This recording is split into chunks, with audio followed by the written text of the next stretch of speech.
Ladies और gentleman, welcome to अपाना सक्षम point YouTube channel. यहाँ आपको मिलेगी इतिहास विषय से संबंधित भरपूर सामग्री, जिससे आप first grade, net JRF, assistant professor, TGT, PGT व अन्य इतिहास विषय की तैयारी बेहतर ढंग से कर सकते हैं। इसलिए आप ये यूट्यूब चैनल सब्सक्राइब कीजिए तथा साथ ही हमारा टेलीग्राम चैनल भी ज्वाइन कीजिए।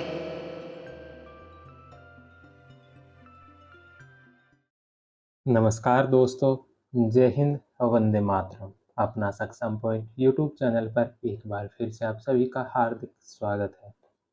हम पढ़ रहे थे रवि कुलरिया सर की पुस्तक विश्व इतिहास वस्तुनिष्ठ, जिसके अंदर हमारे अब तक 10 चैप्टर कंप्लीट हो चुके हैं। फर्स्ट ग्रेड के सिलेबस के अकॉर्डिंग इसमें 15 चैप्टर है। टोटल इस बुक के अंदर 26 चैप्टर है, लेकिन जो first grade RPC first grade के जो सिलेबस के टॉपिक है वो 15 चैप्टर ही है। आगे के जो टॉपिक है वो असिस्टेंट प्रोफेसर या फिर अन्य स्टेट के जो एग्ज़ाम्स है उनके लिए है। तो आपके फर्स्ट ग्रेड के हिसाब से अभी 5 चैप्टर ही बाकी बचे हैं, जिसमें आज 11वां चैप्टर हम करने वाले हैं, नाज़ीवाद एवं फासीवाद। जल्द ही फर्स्ट ग्रेड वालों के लिए कंप्लीट होने वाले हैं। हालाँकि हम इस बुक को कंटिन्यू रखेंगे, पूरे 26 चैप्टर करने वाले हैं, क्योंकि कुछ असिस्टेंट प्रोफेसर के भी साथी हैं। आज हम 11वां चैप्टर इसका शुरू कर रहे हैं, नाज़ीवाद एवं फासीवाद का।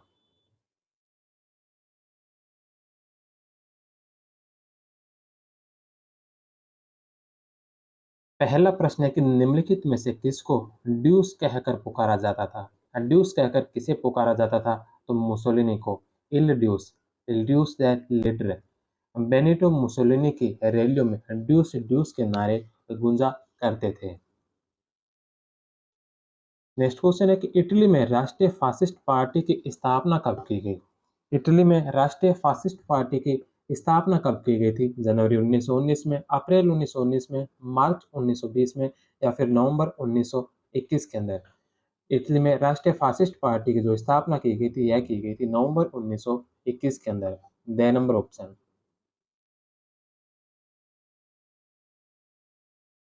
23 मार्च 1919 को मिलान, इटली में भूतपूर्व सैनिकों व देश प्रेमी युवाओं को इकट्ठा कर मुसोलिनी ने फासियो डी कॉम्बैटिमेंटो नामक संगठन की स्थापना की। फासिस्ट शब्द लैटिन भाषा के फासियो से निकला है, जिसका अर्थ है फरसे के चारों ओर लाल फीते से बंधा लकड़ियों का गट्ठर।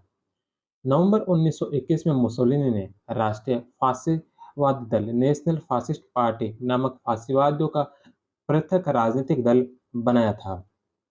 नोट दे रखा है कि इटली में फासिस्ट दल की स्थापना मार्च 1919 में मानी जाती है। स्पेशल राष्ट्रीय फासिस्ट पार्टी नाम दिए जाने पर नवंबर 1921 उत्तर होना चाहिए।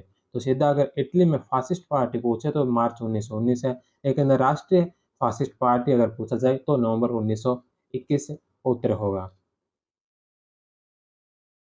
नेक्स्ट क्वेश्चन है विश्वास करो, आज्ञा पालन करो और लड़ो का नारा किससे संबंधित है? किससे संबंधित है ये नारा? तो नाजीवाद नाजीवाद से, साम्यवाद से, फासीवाद से या फिर साम्राज्यवाद से? किससे है नारा ये संबंधित? तो यह फासीवाद से। बे नंबर ऑप्शन।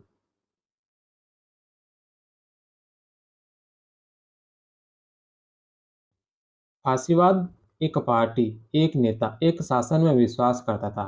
फासीवादी पार्टी का नारा था ट्रस्ट, ओम्बे एंड फाइट। विश्वास करो, आज्ञा पालन करो और लड़ो। नेक्स्ट क्वेश्चन है कि फासीवाद का उद्भव युद्ध सेवा। फासीवाद का उद्भव युद्ध सेवा और युद्ध से ही उसका विकास संभव है। किसका कथन है? किसने कहा था कि फासीवाद का उद्भव है जो युद्ध सेवा और युद्ध से ही उसका विकास संभव है? तो यह कहा था मुसोलिनी ने। स नंबर ऑप्शन। मुसोलिनी के अन्य महत्वपूर्ण कथन। मुसोलिनी के कुछ अन्य और महत्वपूर्ण कथन है कि मनुष्यों के लिए युद्ध उतना ही स्वाभाविक है जितना कि स्त्री के लिए मातृत्व। इसके अलावा और अन्य कथन है कि यह युद्ध जनता का युद्ध है जो भविष्य में एक क्रांति के रूप में विकसित होगा। यह रक्त ही है जो इतिहास के पहियों को आगे खींचता है। अंतर्राष्ट्रीय शांति कायरो का सपना है। साम्राज्यवाद जीवन का शाश्वत और अपरिवर्तनीय नियम है। नेक्स्ट क्वेश्चन है कि राज्य के विरुद्ध कुछ नहीं। राज्य के विरुद्ध कुछ नहीं, राज्य से परे कुछ भी नहीं, सब कुछ राज्य के अंदर ही होना चाहिए। किसका कथन था? राज्य के विरुद्ध कुछ नहीं, राज्य से परे भी कुछ नहीं, सब कुछ राज्य के अंदर ही होना चाहिए। किसका कथन है? तो यह कथन है मुसोलिनी का। 6 नंबर ऑप्शन।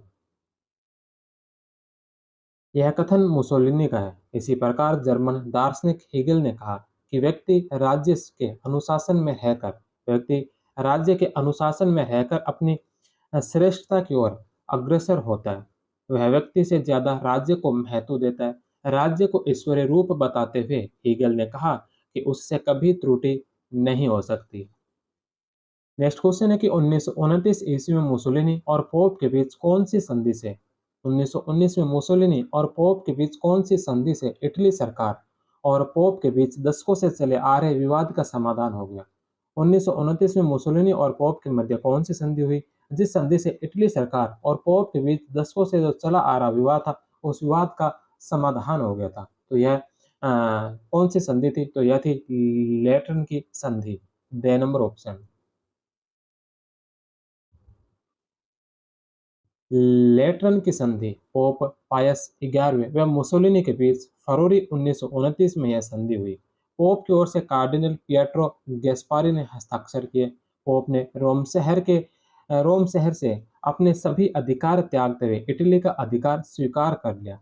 मुसोलिनी ने रोम के अंदर ही वेटिकन को एक स्वतंत्र राज्य मान लिया, जो कि विश्व का सबसे छोटा देश वेटिकन सिटी है। भद्रजन समझौता जेंटलमैन एग्रीमेंट जनवरी 1937 में इटली व ब्रिटेन के बीच हुआ। इसमें दोनों देशों ने स्पेन की तटस्थता व अखंडता को स्वीकार किया। भूमध्य सागर में एक दूसरे के अधिकारों व हितों का ख्याल रखने के साथ साथ ब्रिटेन ने अबिसीनिया पर इटली के अधिकार को मान लिया। नेटुनो की संधि जुलाई 1925 में इटली व युगोस्लाविया के बीच हुई। इस संधि में दोनों देशों ने परस्पर आर्थिक रियायतों की घोषणा की थी। इससे पूर्व 1919 में पेरिस शांति सम्मेलन में फ्यूम पर इटली के दावे को अस्वीकार कर उसे युगोस्लाविया को दिया गया। 1919 में इटालवी कवि और पायलट डी अनुनजियो ने फ्यूम पर अधिकार कर लिया, किंतु इटली की सरकार ने इस पर सहमति नहीं दी और 1920 में यूगोस्लाविया से रोपलो की संधि कर इसे स्वतंत्र नगर के रूप में मान्यता दी। 1924 में दोनों देशों के मध्य रोम की संधि हुई, जिसके तहत फ्यूम नगर इटली को प्राप्त हुआ। नेक्स्ट क्वेश्चन है कि इटली फासीवादी पार्टी की विचारधारा के संबंध में कौन कौन से कथन है जो सत्य है? इटली फासीवादी पार्टी की विचारधारा के संबंध में कौन कौन से कथन सही है?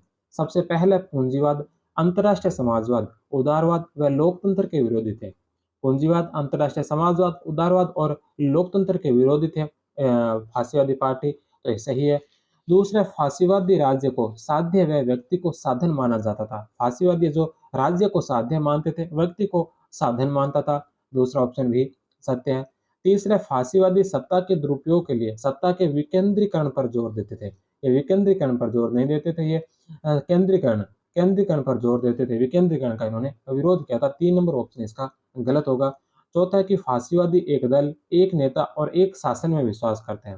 फासीवादी जो एक दल, एक नेता और एक शासन में विश्वास करते हैं, विकेंद्रीकरण में नहीं करते हैं। 4 नंबर ऑप्शन इसका सही है। तो इसमें सही कथन 1, 2 और 4। 1, 2 और 4 6 नंबर ऑप्शन इसका राइट होगा। फासीवाद राज्य को सर्वश्रेष्ठ मानता था और सर्वसत्तात्मक राज्य का समर्थन करता था। नेक्स्ट क्वेश्चन है कि इल पोपोलो द इटालिया समाचार पत्र किसने प्रकाशित किया? इल पोपोलो द इटालिया समाचार पत्र किसके द्वारा प्रकाशित किया गया था? तो यह प्रकाशित किया गया था मुसोलिनी के द्वारा। 6 नंबर ऑप्शन। फांसीवाद अच्छा, इसके अलावा द लोटा दी क्लासे आउंटी का प्रकाशन भी मुसोलिनी ने किया था। नेक्स्ट क्वेश्चन है कि अ, फांसीवाद किस पर सर्वोच्च बल देता था? फांसीवाद ये जो किस पर सर्वोच्च बल देता था, किस पर देता था? जनता की सर्वोच्चता पर, राज्य की शक्तिमानता पर, युद्ध की अपरिहार्यता पर या फिर राष्ट्रीय नेता के प्रति समर्पण पर? फांसीवादी किस पर सर्वोच्च बल देता था? तो यह देता था राज्य की शक्तिमानता पर। बे नंबर ऑप्शन। नेक्स्ट क्वेश्चन है कि समाजवादी पत्र अवंती या अवंती का संपादक कौन था? समाजवादी पत्र अवंती का संपादक कौन था? तो इसका संपादक था Mussolini. B number option. Italian socialist party का दैनिक समाचार पत्र अवंती 1896 में प्रकाशित होना शुरू हुआ था। नेक्स्ट क्वेश्चन है कि निम्नलिखित में से कौन सा देश 1935 में गठित, निम्नलिखित में से कौन सा देश 1935 में गठित स्टेसा फ्रंट का हिस्सा नहीं था। कौन सा देश है जो स्टेसा मोर्चा का हिस्सा नहीं था? तो इसके फ्रांस इसका हिस्सा था, इटली इसका हिस्सा था और ब्रिटेन है जो इसका हिस्सा था। फ्रांस, इटली और ब्रिटेन इन तीनों ने मिलकर स्टेसा फ्रंट का निर्माण किया था। जर्मनी इसमें शामिल नहीं था। ए नंबर ऑप्शन। 1925 में लोकार्नो, स्विट्जरलैंड में लोकार्नो की संधियों के लिए बातचीत की गई। दिसंबर 1925 में लंदन में इन पर हस्ताक्षर हुए। इसमें Britain, France, Belgium, Germany, Italy के मध्य शांति व स्थायित्व की स्थापना के लिए संध्या हुई थी। फ्रांस ने लोकार्नो व्यवस्था बनाए रखने के लिए जर्मनी के विरुद्ध इटली का सहयोग लेना उचित समझा। 1935 में फ्रांस व इटली के बीच लेवाल मुसोलिनी समझौता हुआ, जिससे इटली को अफ्रीका के एरिट्रिया व फ्रेंच सोमालीलैंड के प्रदेश मिल गए। 1935 में फ्रांस, ब्रिटेन व इटली ने स्टेसा फ्रंट का निर्माण किया। इसका उद्देश्य ऑस्ट्रिया की स्वतंत्रता बनाए रखना, लोकार्नो की संधियों की शर्तों को दोहराना, भविष्य में वर्साई की संधि की अवज्ञा के प्रयासों पर रोक लगाना था। नेक्स्ट क्वेश्चन है कि इटली ने 1936 में किस अफ्रीकन राज्य पर अधिकार किया? इटली ने 1936 में कौन से अफ्रीकन राज्य पर अधिकार किया था? कौन से अफ्रीकन राज्य पर इटली ने 1936 में अधिकार किया था? अबिसीनिया पर। ए नंबर ऑप्शन। मुसोलिनी द्वारा अफ्रीका में साम्राज्य विस्तार हमें रुचि व 1896 में अडुआ के युद्ध, बैटल ऑफ अडुआ में अबिसीनिया से मिली पराजय का बदला लेने हेतु अक्टूबर 1935 में अबिसीनिया, वर्तमान इथोपिया, पर आक्रमण कर दिया। मई 1936 में अबिसीनिया की राजधानी आदिस अबाबा पर इटली ने कब्जा कर लिया। इससे पहले ही अबिसीनिया का शासक हेल सिलासी ब्रिटिश युद्धपोत में बैठकर यूरोप चला गया था। विक्टर इमैनुअल ने अबिसीनिया के सम्राट की उपाधि धारण की। 1936 ईस्वी में अबिसीनिया, इरिट्रिया और सोमालीलैंड को मिलाकर इटालियन पूर्वी अफ्रीका का निर्माण किया गया। मुसोलिनी ने कहा कि अगर मुझे चांदी की थाली में सजाकर भेंट कर दिया जाए तो भी मैं इसे सहर्ष से अस्वीकार कर दूंगा, क्योंकि मैंने यह शक्ति के बल पर प्राप्त करने का निश्चय किया है। नेक्स्ट क्वेश्चन है कि इटली ने किस वर्ष स्वयं को राष्ट्रसंघ लीग ऑफ नेशन से अलग कर लिया? इटली ने कौन से वर्ष राष्ट्रसंघ से स्वयं को अलग किया था? तो इटली ने स्वयं को जो राष्ट्रसंघ से अलग किया था, यह किया था 1937 के अंदर। बे नंबर ऑप्शन।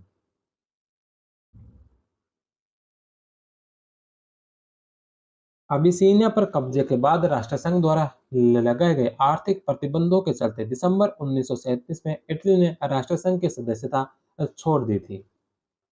नेक्स्ट क्वेश्चन है कि मुसोलिनी की विदेश नीति की निम्नलिखित घटनाओं को कालक्रम अनुसार अवस्थित करते हुए सही कोड का चयन कीजिए। मुसोलिनी की विदेश नीति की निम्नलिखित घटनाओं को कालक्रम अनुसार व्यवस्थित करते हुए सही कोड का चयन कीजिए। मुसोलिनी से संबंधित कुछ घटनाएं हैं। रोम पैक्ट, रोड्स एवं डोडेकनीज द्वीपों पर अधिकार, रोम बर्लिन धुरी और फ्यूम पर अधिकार। इनको क्रमवाइज व्यवस्थित करना है। सबसे पहले की घटना कौन सी है और बाद की घटना। तो इसमें सबसे पहले नंबर पर है रोम पैक्ट। रोम पैक्ट कब हुआ था? तो रोम पैक्ट हुआ था 1935 के अंदर। रोम पैक्ट 1935 का है। रोड्स व डोडेकनीज द्वीपों पर अधिकार।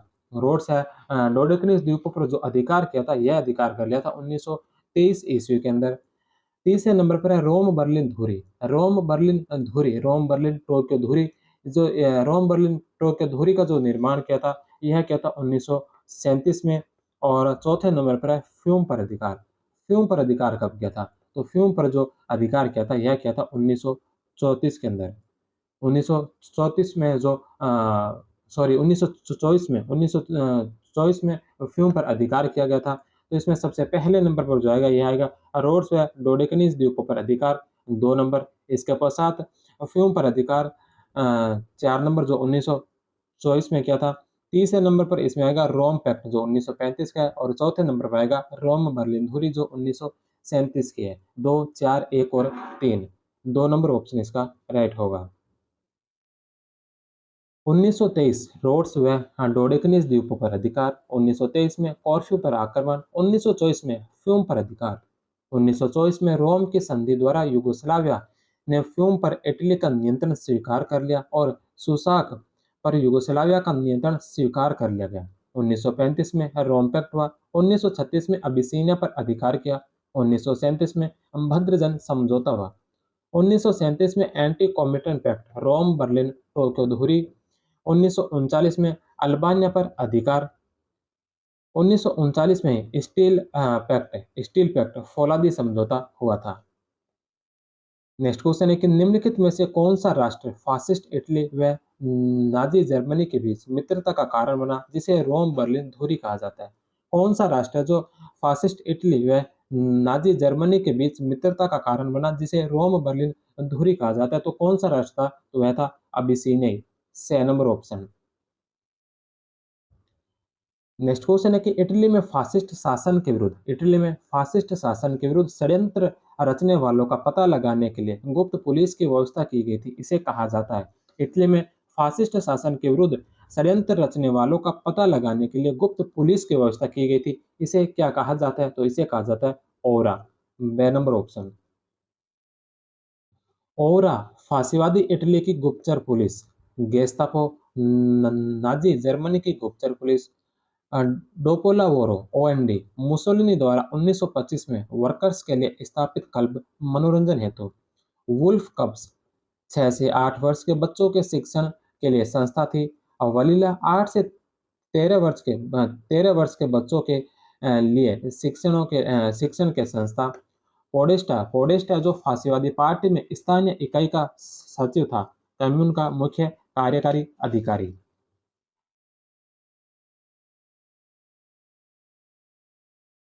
नेक्स्ट क्वेश्चन है कि फासीवाद अधिक महत्व प्रदान करता है। फासीवाद अधिक महत्व प्रदान करता है, अधिक महत्व किसे प्रदान करता है? तो फासीवादी जो अधिक महत्व प्रदान करते हैं राष्ट्र को। 6 नंबर ऑप्शन। नेक्स्ट क्वेश्चन है कि मुसोलिनी की निगमित राज्य की स्थापना की अवधारणा किन के मध्य विवाद को समाप्त करने पर आधारित थी? मुसोलिनी की निगमित राज्य की स्थापना की अवधारणा किसके मध्य विवाद को समाप्त करने पर आधारित थी? तो यह थी पूंजी और श्रम के मध्य विवाद को समाप्त। 2 नंबर ऑप्शन। मुसोलिनी द्वारा किए गए सबसे महत्वपूर्ण आर्थिक सुधारों में से एक था निगमित राज्य कॉरपोरेट स्टेट की स्थापना। इसकी अवधारणा पूंजी और श्रम के बीच विवाद को समाप्त करने पर आधारित है। सिद्धांत रूप में निगम प्रणाली ने निजी उपक्रमों को हानि पहुंचाए बिना उद्योग पर सरकार का अधिक नियंत्रण स्थापित किया।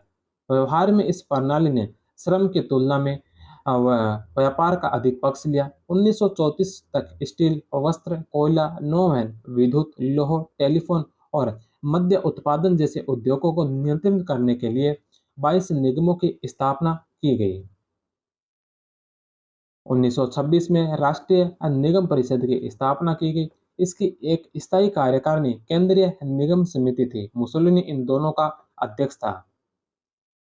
नेक्स्ट क्वेश्चन है कि मुसोलिनी की सरकार द्वारा आत्मनिर्भरता के लिए किया गया सर्वाधिक उल्लेखनीय प्रयास किस योजना का क्रियान्वयन था? मुसोलिनी की सरकार के द्वारा आत्मनिर्भरता के लिए किया गया सर्वाधिक उल्लेखनीय प्रयास किस योजना का क्रियान्वयन था? किस योजना का क्रियान्वयन था? तो यह था अनाज के लिए संघर्ष। 2 नंबर ऑप्शन। मुसोलिनी के द्वारा शासन पर आत्मनिर्भरता के लिए किया गया सर्वाधिक उल्लेखनीय प्रयास 1925 में अनाज के लिए या गेहूं के लिए संघर्ष की योजना का क्रियान्वयन करना था।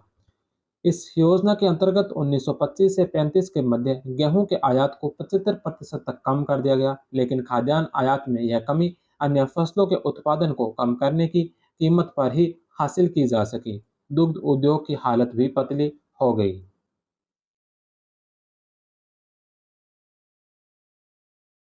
नेक्स्ट क्वेश्चन है कि कॉमिटन विरोधी संधि किन देशों के मध्य हुई थी? कॉमिटन विरोधी संधि किन के मध्य हुई थी? तो यह इटली, जर्मनी और जापान के मध्य। 2 number option. Rome Berlin Tokyo धुरी जिसे कहा गया। रोम बर्लिन टोक्यो धुरी एंटी कॉमिटन पैक्ट 1937 में, 25 अक्टूबर 1936 को इटली व जर्मनी के बीच एक समझौता हुआ जिसे रोम बर्लिन धुरी कहा गया। 25 नवंबर 1936 को जापान व जर्मनी के बीच अंतर्राष्ट्रीय साम्यवाद के खिलाफ एक समझौता हुआ जिसे एंटी कॉमिटन पैक्ट या बर्लिन टोक्यो धुरी कहा जाता है। 6 नवंबर 1937 को इटली भी एंटी कॉमिटन एंटी कॉमिटन समझौते में शामिल हो गया। इस प्रकार रोम बर्लिन टोक्यो धुरी का निर्माण किया गया। नेक्स्ट क्वेश्चन है कि निम्नलिखित संधि या समझौतों एवं उनकी तारीखों को सुमेलित कीजिए। कुछ संधि और समझौते दे रखे हैं, सामने उनकी तिथियां दे रखी है, उन्हें सुमेलित करना है। सबसे पहले नंबर पर है रोम बर्लिन धुरी, फिर है रोम बर्लिन टोक्यो धुरी, भद्रजन समझौता और फौलादी समझौता। तो ये सभी समझौते और संधियां कब हुई थी? सबसे पहले नंबर पर है जो रोम बर्लिन धुरी। रोम बर्लिन जो धुरी यह हुई थी 1936 के अंदर। दूसरे नंबर पर है रोम बर्लिन टोक्यो धुरी। रोम बर्लिन टोक्यो धुरी, टोक्यो इसमें शामिल हुआ था, यह हुआ था 1937 नवंबर 1937 में। तीसरे नंबर पर है भद्रजन समझौता। भद्रजन समझौता जो यह भी 1937 का है, जनवरी 1937 का। और फौलादी समझौता, फौलादी समझौता जो है जिसे स्टील पैक्ट कहा गया था, यह फौलादी समझौता हुआ था 1939 ईस्वी में। तो रोम बर्लिन धुरी 1936, रोम बर्लिन टोक्यो धुरी नवंबर 1937, भद्रजन समझौता जनवरी 1937 और फौलादी समझौता 1939। सी डी सी बी और ए से नंबर ऑप्शन। भद्रजन समझौता जेंटलमैन्स एग्रीमेंट 2 जनवरी 1937 को इंग्लैंड व इटली के मध्य हुआ। फौलादी समझौता स्टील पैक्ट 22 मई 1939 को इटली व जर्मनी के बीच हुआ, जिसमें परस्पर आर्थिक, राजनीतिक व सैन्य सहयोग किया जाना था। नेक्स्ट क्वेश्चन है कि पेरिस शांति सम्मेलन में इटली को दरकिनार किए जाने के परिणाम स्वरूप इटली में उदय हुआ। पेरिस शांति सम्मेलन में इटली को दरकिनार किए जाने के परिणाम स्वरूप इटली में उदय हुआ। इटली में किसका उदय हुआ? फांसीवाद का। ए नंबर ऑप्शन। नेक्स्ट क्वेश्चन है जिसमें कथन और कारण दे रखे हैं। कथन है कि मुसोलिनी यूरोप तथा भूमध्य सागर में इटली की राजनीतिक ताकत में वृद्धि करके मुसोलिनी यूरोप तथा भूमध्य सागर में इटली की राजनयिक ताकत में वृद्धि करके इटली की अंतर्राष्ट्रीय स्थिति में सुधार करने के लिए दृढ़ संकल्प था। इसका कारण दे रखा कि उसकी आकांक्षा थी कि इटली के छोटे से औपनिवेशिक साम्राज्य का विस्तार अफ्रीका तक किया जाए। तो इसमें कथन और कारण दोनों सही है और कारण जो कथन की सही व्याख्या है, तो ए और आर दोनों सही है। आर ए की सही व्याख्या है, ए नंबर ऑप्शन। नेक्स्ट क्वेश्चन है कि किस वर्ष मुसोलिनी ने आर्थिक व्यवस्था को नियंत्रित करने के लिए सिंडिकेट व्यवस्था की शुरुआत की? कौन से वर्ष मुसोलिनी ने आर्थिक व्यवस्था को नियंत्रित करने के लिए सिंडिकेट व्यवस्था की शुरुआत की थी? तो सिंडिकेट व्यवस्था की शुरुआत की थी 1926 में, सी नंबर ऑप्शन। अप्रैल 1926 में मुसोलिनी ने आर्थिक व्यवस्था को नियंत्रित करने के उद्देश्य से 13 फासिस्ट अबिस्दो सिंडिकेट का निर्माण किया। इनमें से 6 सिंडिकेट नियुक्त एम्प्लॉयर्स एम्प्लॉयर्स थे। उद्योग, कृषि, वाणिज्य, जल व वायु यातायात, स्थल यातायात व आंतरिक नौवहन और बैंकिंग या अधिकोष। 6 सिंडिकेट कर्मचारियों व 1 बुद्धिजीवियों का था। ये सभी सिंडिकेट निगम मंत्री मिनिस्टर ऑफ कॉरपोरेशन के अधीन थे। इन सिंडिकेट्स को अपने क्षेत्रों में पूर्ण स्वतंत्रता थी। 1927 में मुसोलिनी ने श्रम अधिकार पत्र लागू किया। इसके तहत मजदूरों को कई प्रभुत्व गारंटी दी गई। रात्रि में काम करने वाले मजदूरों को ज्यादा वेतन, रविवार के दिन छुट्टी व साल में एक बार सवेतन लंबी छुट्टी देने की व्यवस्था की गई। 1934 में इटली की फासिस्ट सरकार ने 22 नए निगमों की स्थापना की। प्रत्येक निगम का अध्यक्ष मुसोलिनी था। 1939 में चैम्बर ऑफ डेपुटीज के स्थान पर नवीन व्यवस्थापिका सभा फासेज एवं निगमों की परिषद चैम्बर ऑफ फासेज एंड कॉरपोरेशन की स्थापना की। इस सदन में 700 सदस्य थे जो राष्ट्रीय सलाहकार नेशनल काउंसिलर कहलाते थे। ये सभी मुसोलिनी के द्वारा मनोनीत किए जाने थे और इनके कार्यकाल की अवधि निश्चित नहीं थी। नेक्स्ट क्वेश्चन है कि फांसीवादी इटली जेंटाइल सुधार योजना का संबंध किससे है? फांसीवादी इटली में जेंटाइल सुधार योजना का संबंध किससे था? जेंटाइल सुधार योजना का संबंध किससे था? तो इसका संबंध था शिक्षा से। The number option. 1923 में मुसोलिनी के शिक्षा मंत्री गियोवानी जेंटाइल ने शिक्षा सुधारों की एक योजना प्रस्तुत की जिसे जेंटाइल सुधार योजना कहा जाता है। 14 वर्ष तक के बच्चों के लिए अनिवार्य शिक्षा का प्रावधान किया गया। नेक्स्ट क्वेश्चन है कि यदि मैं आगे चलूं तो मेरा नेतृत्व स्वीकार करना, अन्यथा मुझे गोली मार देना। मैं शांति के साथ जीना पसंद नहीं करता। यदि युद्ध में मैं आगे चलूं तो मेरा नेतृत्व स्वीकार करना, अन्यथा मुझे गोली मार देना। मैं शांति के साथ जीना पसंद नहीं करता हूँ। किसका कथन था? तो यह कथन था मुसोलिनी का। बे नंबर ऑप्शन। नेक्स्ट क्वेश्चन है कि निम्नलिखित में से किस समाजवादी नेता को इटली में 1924 के चुनाव की राष्ट्रीय शर्म कहकर आलोचना करने के कुछ दिन बाद मार दिया गया था? निम्नलिखित में से किस समाजवादी नेता को इटली में 1924 के चुनाव की राष्ट्रीय शर्म कहकर आलोचना करने के कुछ दिन बाद मार दिया गया था? वह कौन सा समाजवादी नेता था?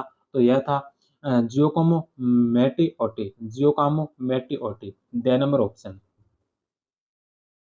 मातृत्व ही महिला की देशभक्ति है। मातृत्व ही महिला की देशभक्ति है। किसका कथन था? मुसोलिनी का। निम्नलिखित में से किस तानाशाह को गोली मारकर उसके शव को जनता ने उल्टा लटका दिया था? तो यह था मुसोलिनी का। The number option. The number option है जो इसका राइट आंसर होगा।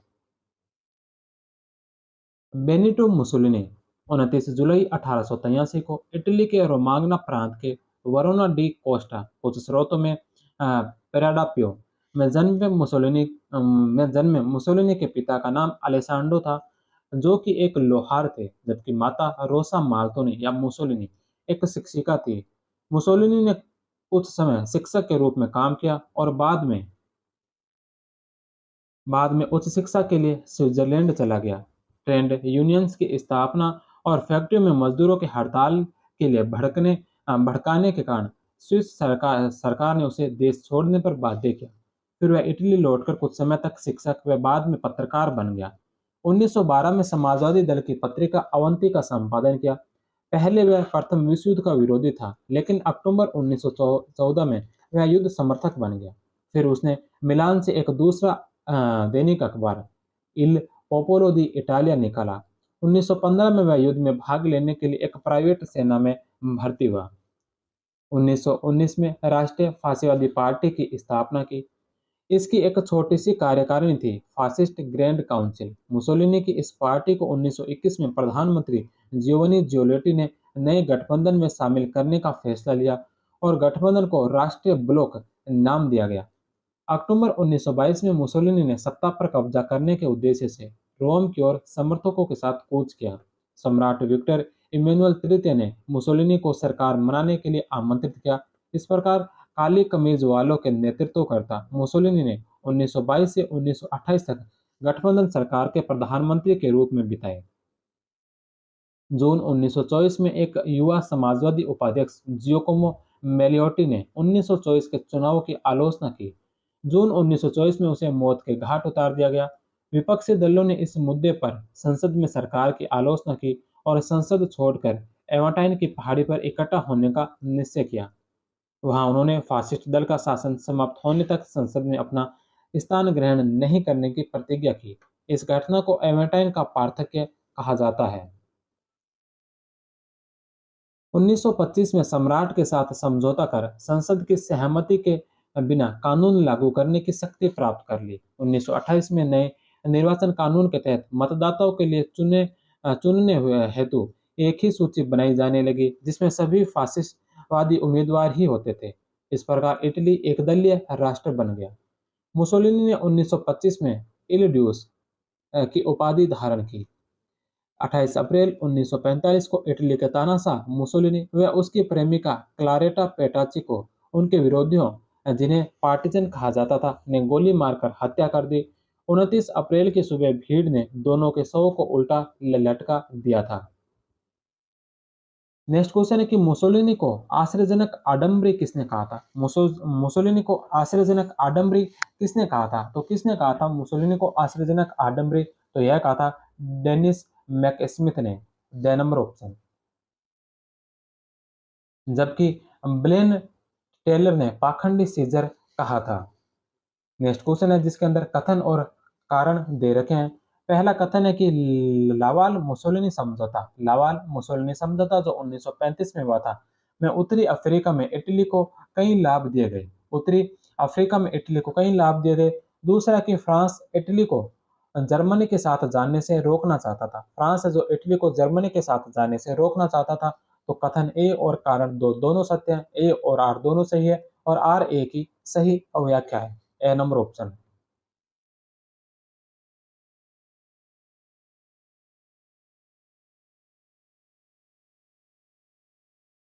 हिटलर के नेतृत्व में जर्मनी की बढ़ती ताकत को ध्यान में रखते हुए फ्रांस ने इटली से संबंध दुरुस्त करने का प्रयास किया। उसकी कारस्तानियों पर पर्दा डालने लगा। 1935 में रोम में फ्रांस के विदेश मंत्री पीरे लावाल व मुसोलिनी के बीच लावाल मुसोलिनी समझौता रोम पैक्ट किया गया, जिसके तहत कुछ अफ्रीकी प्रदेश इटली को प्राप्त हुए। सितंबर 1935 में पेरिस में विभिन्न ब्रिटिश विदेश मंत्री सैमुअल होरे व फ्रेंच विदेश मंत्री लावाल के बीच समझौता हुआ, जिससे इटली को अफ्रीका में अबिसीनिया पर आक्रमण का समर्थन मिल गया। इसे होरे लावाल समझौता कहा जाता है। नेक्स्ट क्वेश्चन है कि 1926 में किन दो देशों के मध्य टिराना की संधि हुई? कौन से दो देशों के मध्य 1926 के अंदर टिराना की संधि हुई थी? तो यह हुई थी इटली और अल्बानिया के मध्य। बे नंबर ऑप्शन। तिराना की संधि 1926। मुसोलिनी ने अल्बानिया की यथास्थिति बनाए रखने का वचन दिया। 1937 में दोनों देशों ने प्रतिरक्षात्मक संधि की, जिससे अल्बानिया इटली का संरक्षक राज्य बन गया। 1939 में गुड फ्राइडे के दिन इटली ने अल्बानिया पर कब्जा कर लिया था। नेक्स्ट क्वेश्चन है कि फांसीवादी निम्नलिखित में से किसको महिमा मंडित करते थे? फांसीवादी जो निम्नलिखित में से किसको महिमा मंडित करते थे? हिंसा को, व्यक्ति को, नेता को या फिर युद्ध को? तो वह हिंसा को महिमा मंडित करते थे, नेता को करते थे और युद्ध को करते थे। एक, तीन और चार, एक, तीन और चार, 6 नंबर ऑप्शन इसका राइट होगा। नेक्स्ट क्वेश्चन है कि फांसीवादी इटली की प्रकृति थी। फांसीवादी इटली की प्रकृति क्या थी? फांसीवादी इटली की प्रकृति क्या थी? निगम राज्य। 6 नंबर ऑप्शन। फांसीवाद की शुरुआत सर्वप्रथम इटली में मुसोलिनी द्वारा की गई। फांसीवादी दर्शन का स्वरूप सर्वाधिकारवादी होता था। मुसोलिनी द्वारा सबसे महत्वपूर्ण आर्थिक सुधार था निगमित राज्य की अवधारणा, कॉर्पोरेट स्टेट। नेक्स्ट क्वेश्चन है कि अपनी वैचारिक अस्पष्टता के बावजूद फासिस्ट दल ने जिस बात का दो टूक शब्दों में वादा किया था वह थी। अपनी वैचारिक अस्पष्टता के बावजूद फासिस्ट दल ने जिस बात का दो टूक शब्दों में वादा किया था वह क्या थी? तो वह थी इटली के प्रभाव का विस्तार। The number option. Next question है कि निम्नलिखित में से किसने 1938 के म्यूनिक समझौते में भाग नहीं लिया? निम्नलिखित में से किसने जो 1938 के म्यूनिक समझौते में भाग नहीं लिया था? तो म्यूनिक जो समझौता हुआ था यह फ्रांस, ब्रिटेन, जर्मनी व इटली के मध्य हुआ था। फ्रांस, ब्रिटेन, इटली और जर्मनी के मध्य हुआ था। तो इसमें मुसोलिनी थे, हिटलर थे, चैम्बरलेन थे। इसके अलावा फ्रांस के प्रधानमंत्री एडवर्ड डालादियर थे। स्टालिन जो इसमें सम्मिलित नहीं थे। The number option. म्यूनिक समझौता फ्रांस, ब्रिटेन, जर्मनी व इटली के बीच 1938 में हुआ। हिटलर, मुसोलिनी, चैम्बरलेन जो ब्रिटिश पीएम थे, एडवर्ड डालादियर जो फ्रेंच पीएम थे, ने म्यूनिक सम्मेलन में भाग लिया। चेकोस्लोवाकिया के सुडेनलैंड वहां बड़ी संख्या में जर्मन मूल के लोग रहते थे, में संभावित युद्ध को टालने के लिए बुलाए गए इस सम्मेलन में मुसोलिनी द्वारा पेश किए गए प्रस्ताव को सबने मान लिया और जर्मनी के सुडेनलैंड पर कब्जे का रास्ता साफ हो गया। नेक्स्ट क्वेश्चन है कि 1935 की लावाल मुसोलिनी संधि मुसोलिनी के फांसीवादी शासन की सबसे बड़ी घटना मानी जाती है। निम्नलिखित में से कौन सा कथन इस संधि के संबंध में सत्य नहीं है? सबसे पहला है कि ऑस्ट्रिया के साथ जर्मनी के जबरन एकीकरण की संभावना के चलते फ्रांस और इटली करीब आई। ऑस्ट्रिया के साथ जर्मनी के जबरन एकीकरण की संभावना के चलते फ्रांस और इटली करीब आए थे। सही है। इटली अपने प्रभाव का विस्तार उत्तरी अफ्रीका, भूमध्य सागरीय क्षेत्र, डैन्यूब क्षेत्र व बाल्कन में करना चाहता था और इसीलिए उसने फ्रांस के साथ टकराव को टाल दिया। ब नंबर ऑप्शन भी सत्य है। फ्रांस ने इटली के वर्साई की संधि अस्वीकार करने के फैसले का जोरदार विरोध किया था, तो फ्रांस ने इटली का विरोध नहीं किया था, फ्रांस इटली के साथ था। 6 नंबर ऑप्शन इसका गलत होगा। और ड नंबर ऑप्शन है कि लावाल मुसोलिनी संधि ने औपनिवेशिक विवाद को तात्कालीन समय के लिए सुलझा दिया और दोनों देशों के बीच जो संबंधों में सुधार हुआ, तो ड नंबर ऑप्शन भी इसका सही होगा। नेक्स्ट क्वेश्चन है कि फांसीवाद ने राज्य को माना, फांसीवाद ने राज्य को क्या माना? फांसीवाद ने जो राज्य को क्या माना था, तो ये माना था व्यक्तियों पर एक निरंकुश शक्ति। बे नंबर ऑप्शन।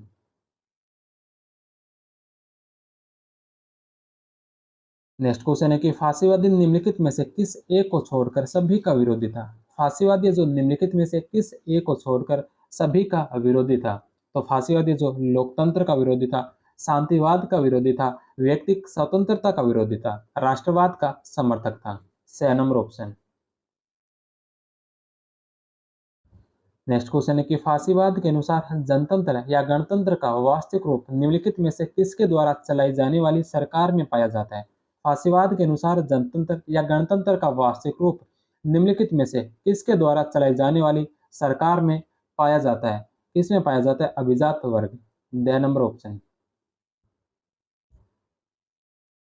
नेक्स्ट क्वेश्चन है कि फांसीवाद के अनेक विचारकों ने सामाजिक व राजनीतिक विचारों से प्रेरणा ग्रहण की। फांसीवाद के अनेक विचारों ने सामाजिक व राजनीतिक विचारकों से प्रेरणा ग्रहण की।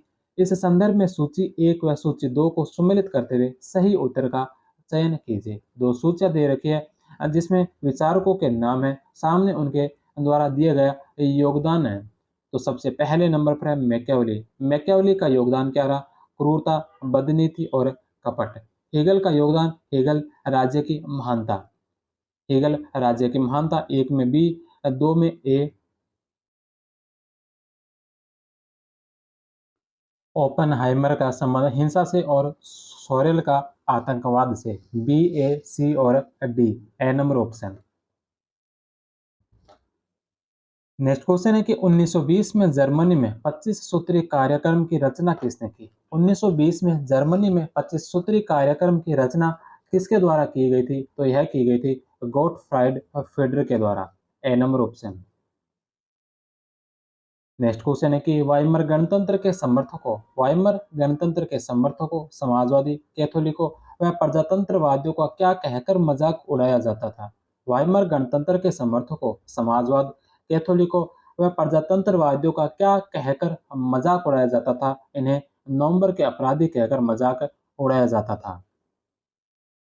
नवंबर 1918 में युद्ध विराम समझौता करने के कारण। नेक्स्ट क्वेश्चन है कि जर्मनी में प्रथम विश्व युद्ध के बाद गणतंत्र की स्थापना कहाँ हुई थी? जर्मनी में प्रथम विश्व युद्ध के पश्चात है जो गणतंत्र की स्थापना कहाँ हुई थी? गणतंत्र की स्थापना कहाँ पर हुई थी? वाइमर। 6 number option.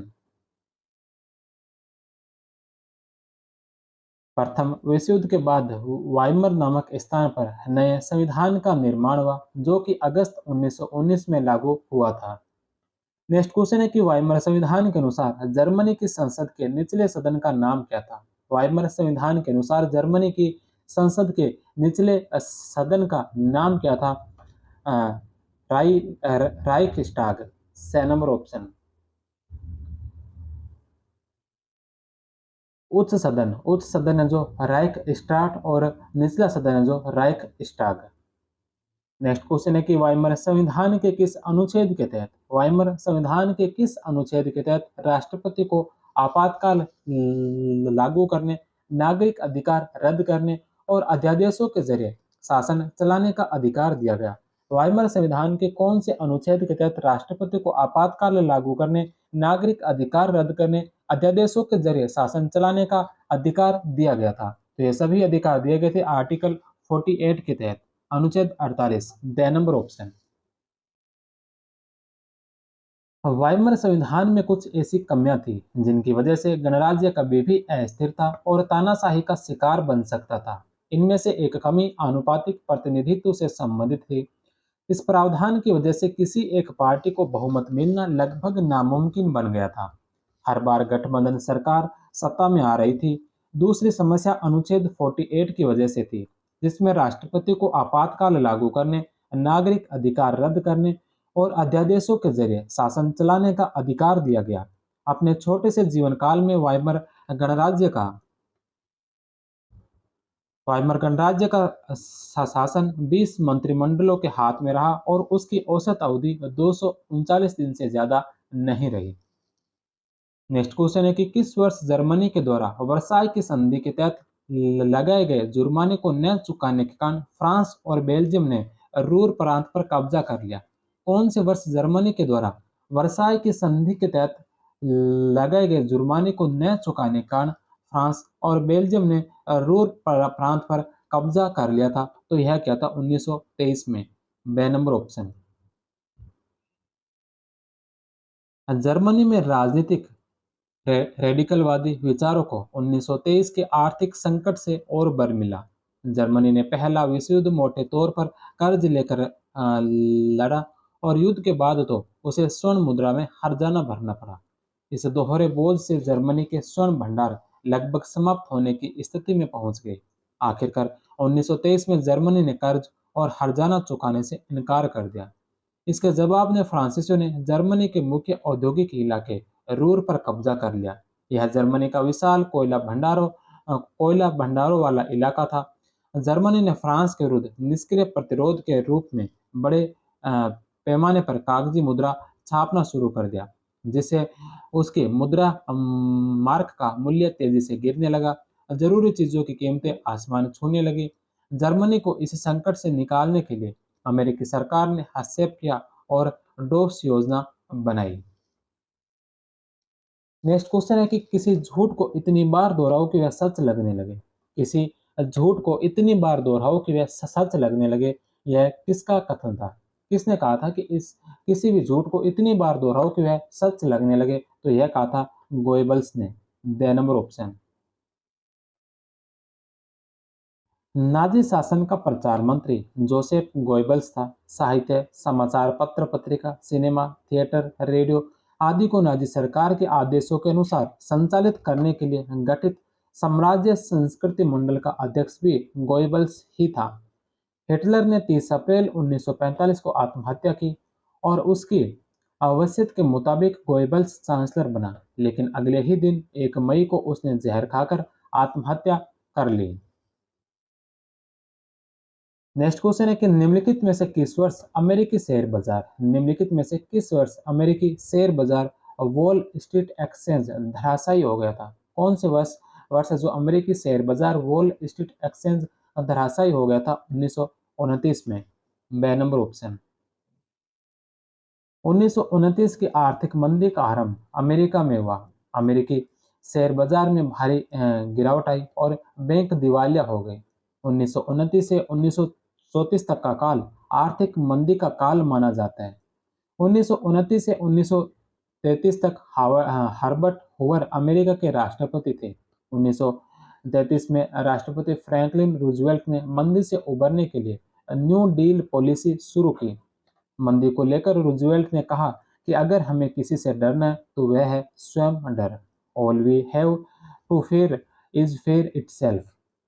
24 अक्टूबर 1929 को ब्लैक थर्सडे की घटना और 29 अक्टूबर 1929 को ब्लैक ट्यूसडे की घटना हुई। नेक्स्ट क्वेश्चन है कि टूटे हुए कांच की रात की घटना जर्मनी में कब घटित हुई? टूटे हुए कांच की घटना जर्मनी में कब घटित हुई थी? तो यह जर्मनी में घटित हुई थी 9 से 10 नवंबर 1938 को। बे number option.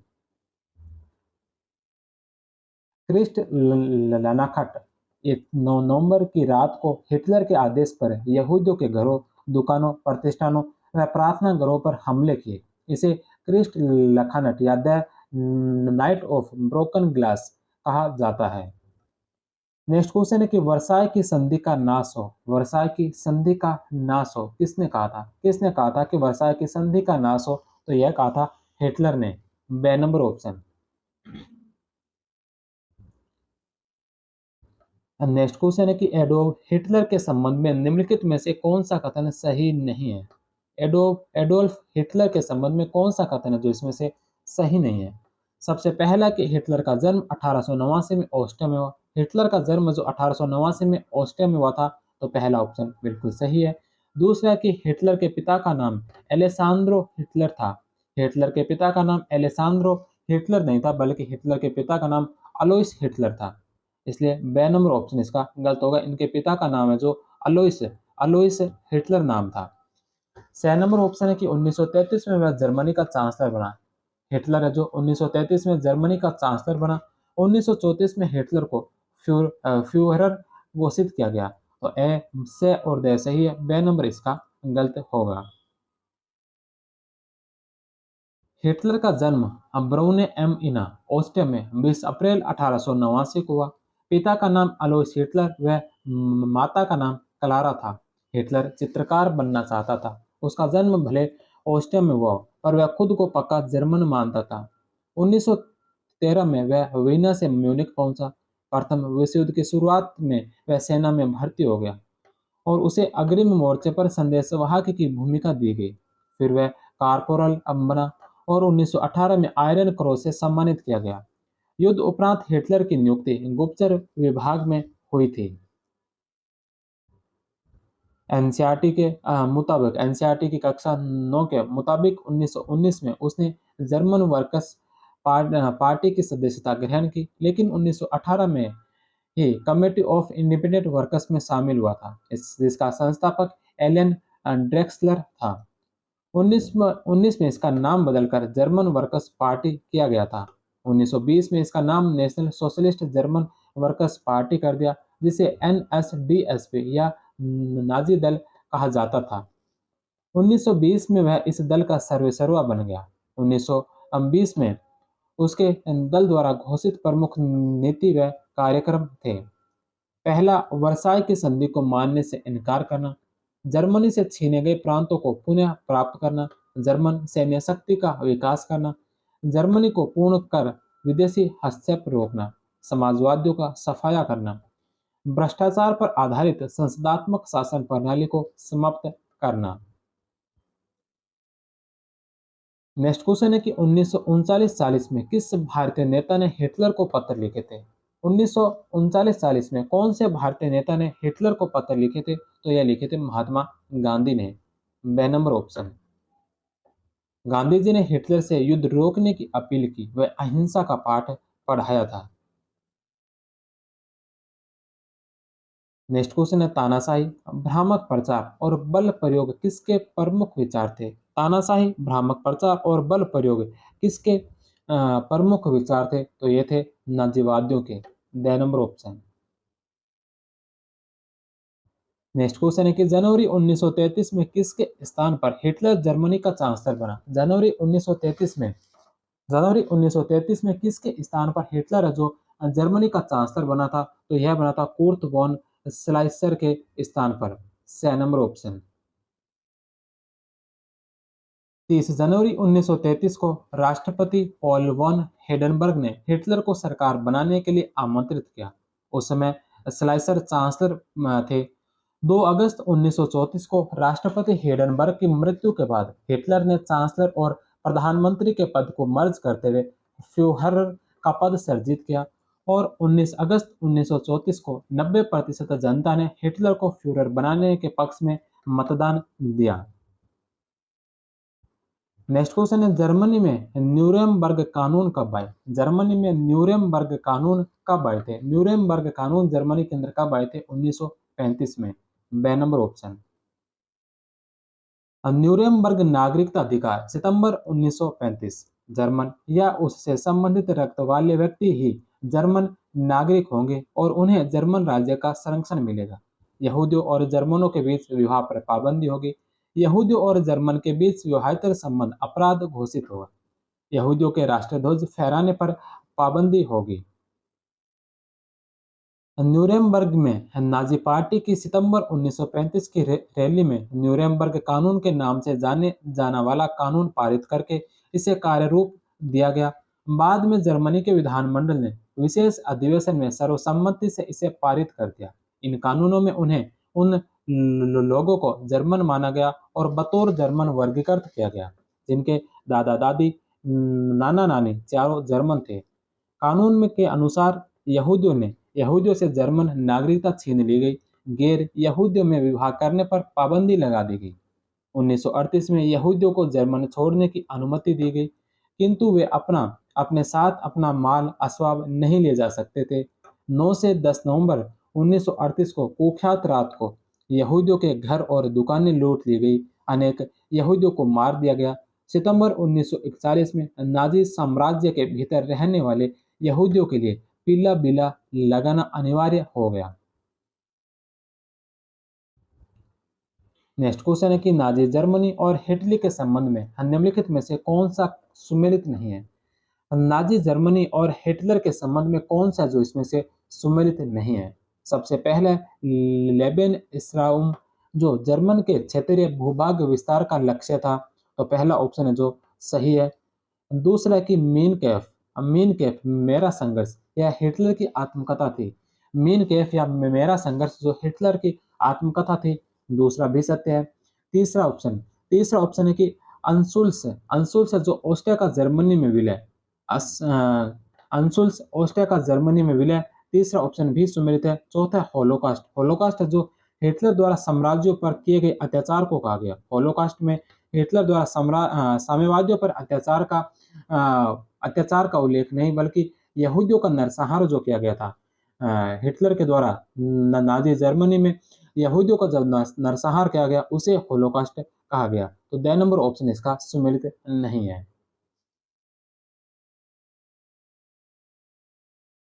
Holocaust Nazi Germany में यहूदियों का नरसंहार। लेबेस्ट्राउन या लेबन्सरोम हिटलर का तर्क था कि जर्मन लोगों के स्वस्थ विस्तार के लिए जर्मन में स्थान का अभाव है और इसलिए लेबन्सरोम अर्थात ऐसे क्षेत्रों की संकल्पना को प्रतिपादित किया जिनमें रहने के जर्मन हकदार थे। नवंबर 1923 में हिटलर ने सत्ता में आने के लिए म्यूनिख में एक प्रयास किया जिसे बियर हाल पुश कहते हैं। हिटलर को गिरफ्तार कर लिया गया। जेल में उसने अपनी आत्मकथा मेरा संघर्ष माइन काम्फ लिखी। उसने जर्मन के लोगों जिन्हें उसने आर्यन कहा था उसकी नैसर्गिक श्रेष्ठता का बखान किया। 1925 में जेल से छूटने के बाद उसने स्वयं को लेखक कहना आरंभ कर दिया। वह 1925 से 29 के दौरान खासा चर्चित हो गया, लेकिन 1928 के चुनाव में उसकी पार्टी को केवल 12 सीटें मिली। नेक्स्ट क्वेश्चन है कि हिटलर की पार्टी के झंडे में निम्नलिखित में से कौन सा चिन्ह था। हिटलर की पार्टी के झंडे में निम्नलिखित में से कौन सा चिन्ह था स्वास्तिक का। ए नंबर ऑप्शन। लाल झंडे के बीच में सफेद वृत्त पर बना काले रंग का स्वास्तिक। एसए ये सशस्त्र सेना भी बाजू पर स्वास्तिक चिन्ह वाली भूरी कमीज पहनती थी और एसएस हिटलर व नाजी दल के प्रमुख नेताओं की सुरक्षा वाले जो खोपड़ी के चिन्ह वाली काली कमीज पहनते थे। नेक्स्ट क्वेश्चन है कि निम्नलिखित युग्मों में से कौन सा सुमेलित नहीं है। निम्नलिखित युग्मों में से कौन सा सुमेलित नहीं है। कुछ घटनाओं का जिक्र कर रखा है, सामने उनके तिथि क्रम दे रखा है, कौन सा इसमें से सुमेलित नहीं है। पहला है जर्मनी का पुनः शस्त्रीकरण 1933 में नहीं 1935 में हुआ। ए नंबर ऑप्शन इसका गलत है। दूसरा, हिटलर द्वारा राइनलैंड का सैन्यकरण 1936 में किया गया। जर्मनी द्वारा ऑस्ट्रिया का अधिग्रहण 1938 में किया गया। पोलैंड के साथ अनाक्रमण समझौता जो 1934 के अंदर किया गया, वे से और दे सही है। ए नंबर इसका सुमेलित नहीं है। जर्मनी का पुनः शस्त्रीकरण 1935 में। वर्साई की संधि की शर्तों के अनुरूप 15 वर्ष पूर्ण होने पर 1935 में हिटलर की मांग पर सार प्रदेश में जनमत संग्रह करवाया गया, जिसमें 90% जनता ने जर्मनी के साथ रहना चुना। 1 मार्च 1935 को सार प्रदेश पुनः जर्मनी को मिल गया। 16 मार्च 1935 को हिटलर ने जर्मनी में अनिवार्य सैनिक सेवा को पुनः प्रारंभ करने की घोषणा की और जर्मनी का पुनः शस्त्रीकरण शुरू किया गया। नेक्स्ट क्वेश्चन है कि नाजी जर्मनी में निम्नलिखित घटनाओं का सही कालक्रम क्या है। नाजी जर्मनी में निम्नलिखित घटनाओं का सही कालक्रम क्या है। तो इसमें 4 घटनाएँ दे रखी है। स्टेसा सम्मेलन, रोम, बर्लिन, टोक्यो, धुरी का गठन, सुडेनलैंड पर अधिकार और चौथा ऑप्शन है एंग्लो जर्मनी नौसैनिक समझौता। तो इन घटनाओं का कालक्रम बताना है। सबसे पहले नंबर पर है स्टेसा सम्मेलन। स्टेसा सम्मेलन हुआ था अप्रैल 1935 के अंदर। अप्रैल 1935 में स्टेसा सम्मेलन हुआ। रोम, बर्लिन, टोक्यो, धुरी का गठन। रोम, बर्लिन, टोक्यो, धुरी का गठन है जो नवंबर 1937 के अंदर हुआ था। रोम, बर्लिन, धुरी का गठन 1936 में हुआ था, लेकिन रोम, बर्लिन, टोक्यो, धुरी का गठन नवंबर 1937 में हुआ। सुडेंटलैंड पर अधिकार। सुडेंटलैंड पर अधिकार किया गया था सितंबर 1938 में। सितंबर 1938 में। इस हिसाब से ये तीनों तो क्रम वाइज ही है। 4 नंबर ऑप्शन है कि एंग्लो एंग्लो जर्मन नौसैनिक, एंग्लो जर्मन नौसैनिक समझौता। तो एंग्लो जर्मन नौसैनिक जो समझौता हुआ था, यह हुआ था जून 1935 के अंदर। जून 1935। तो सबसे पहले नंबर पर स्टेसा सम्मेलन जो अप्रैल 1935 का है। दूसरे नंबर पर इसमें आएगा एंग्लो जर्मन नौसैनिक समझौता, यह भी 1935 का है, जून 1935 का।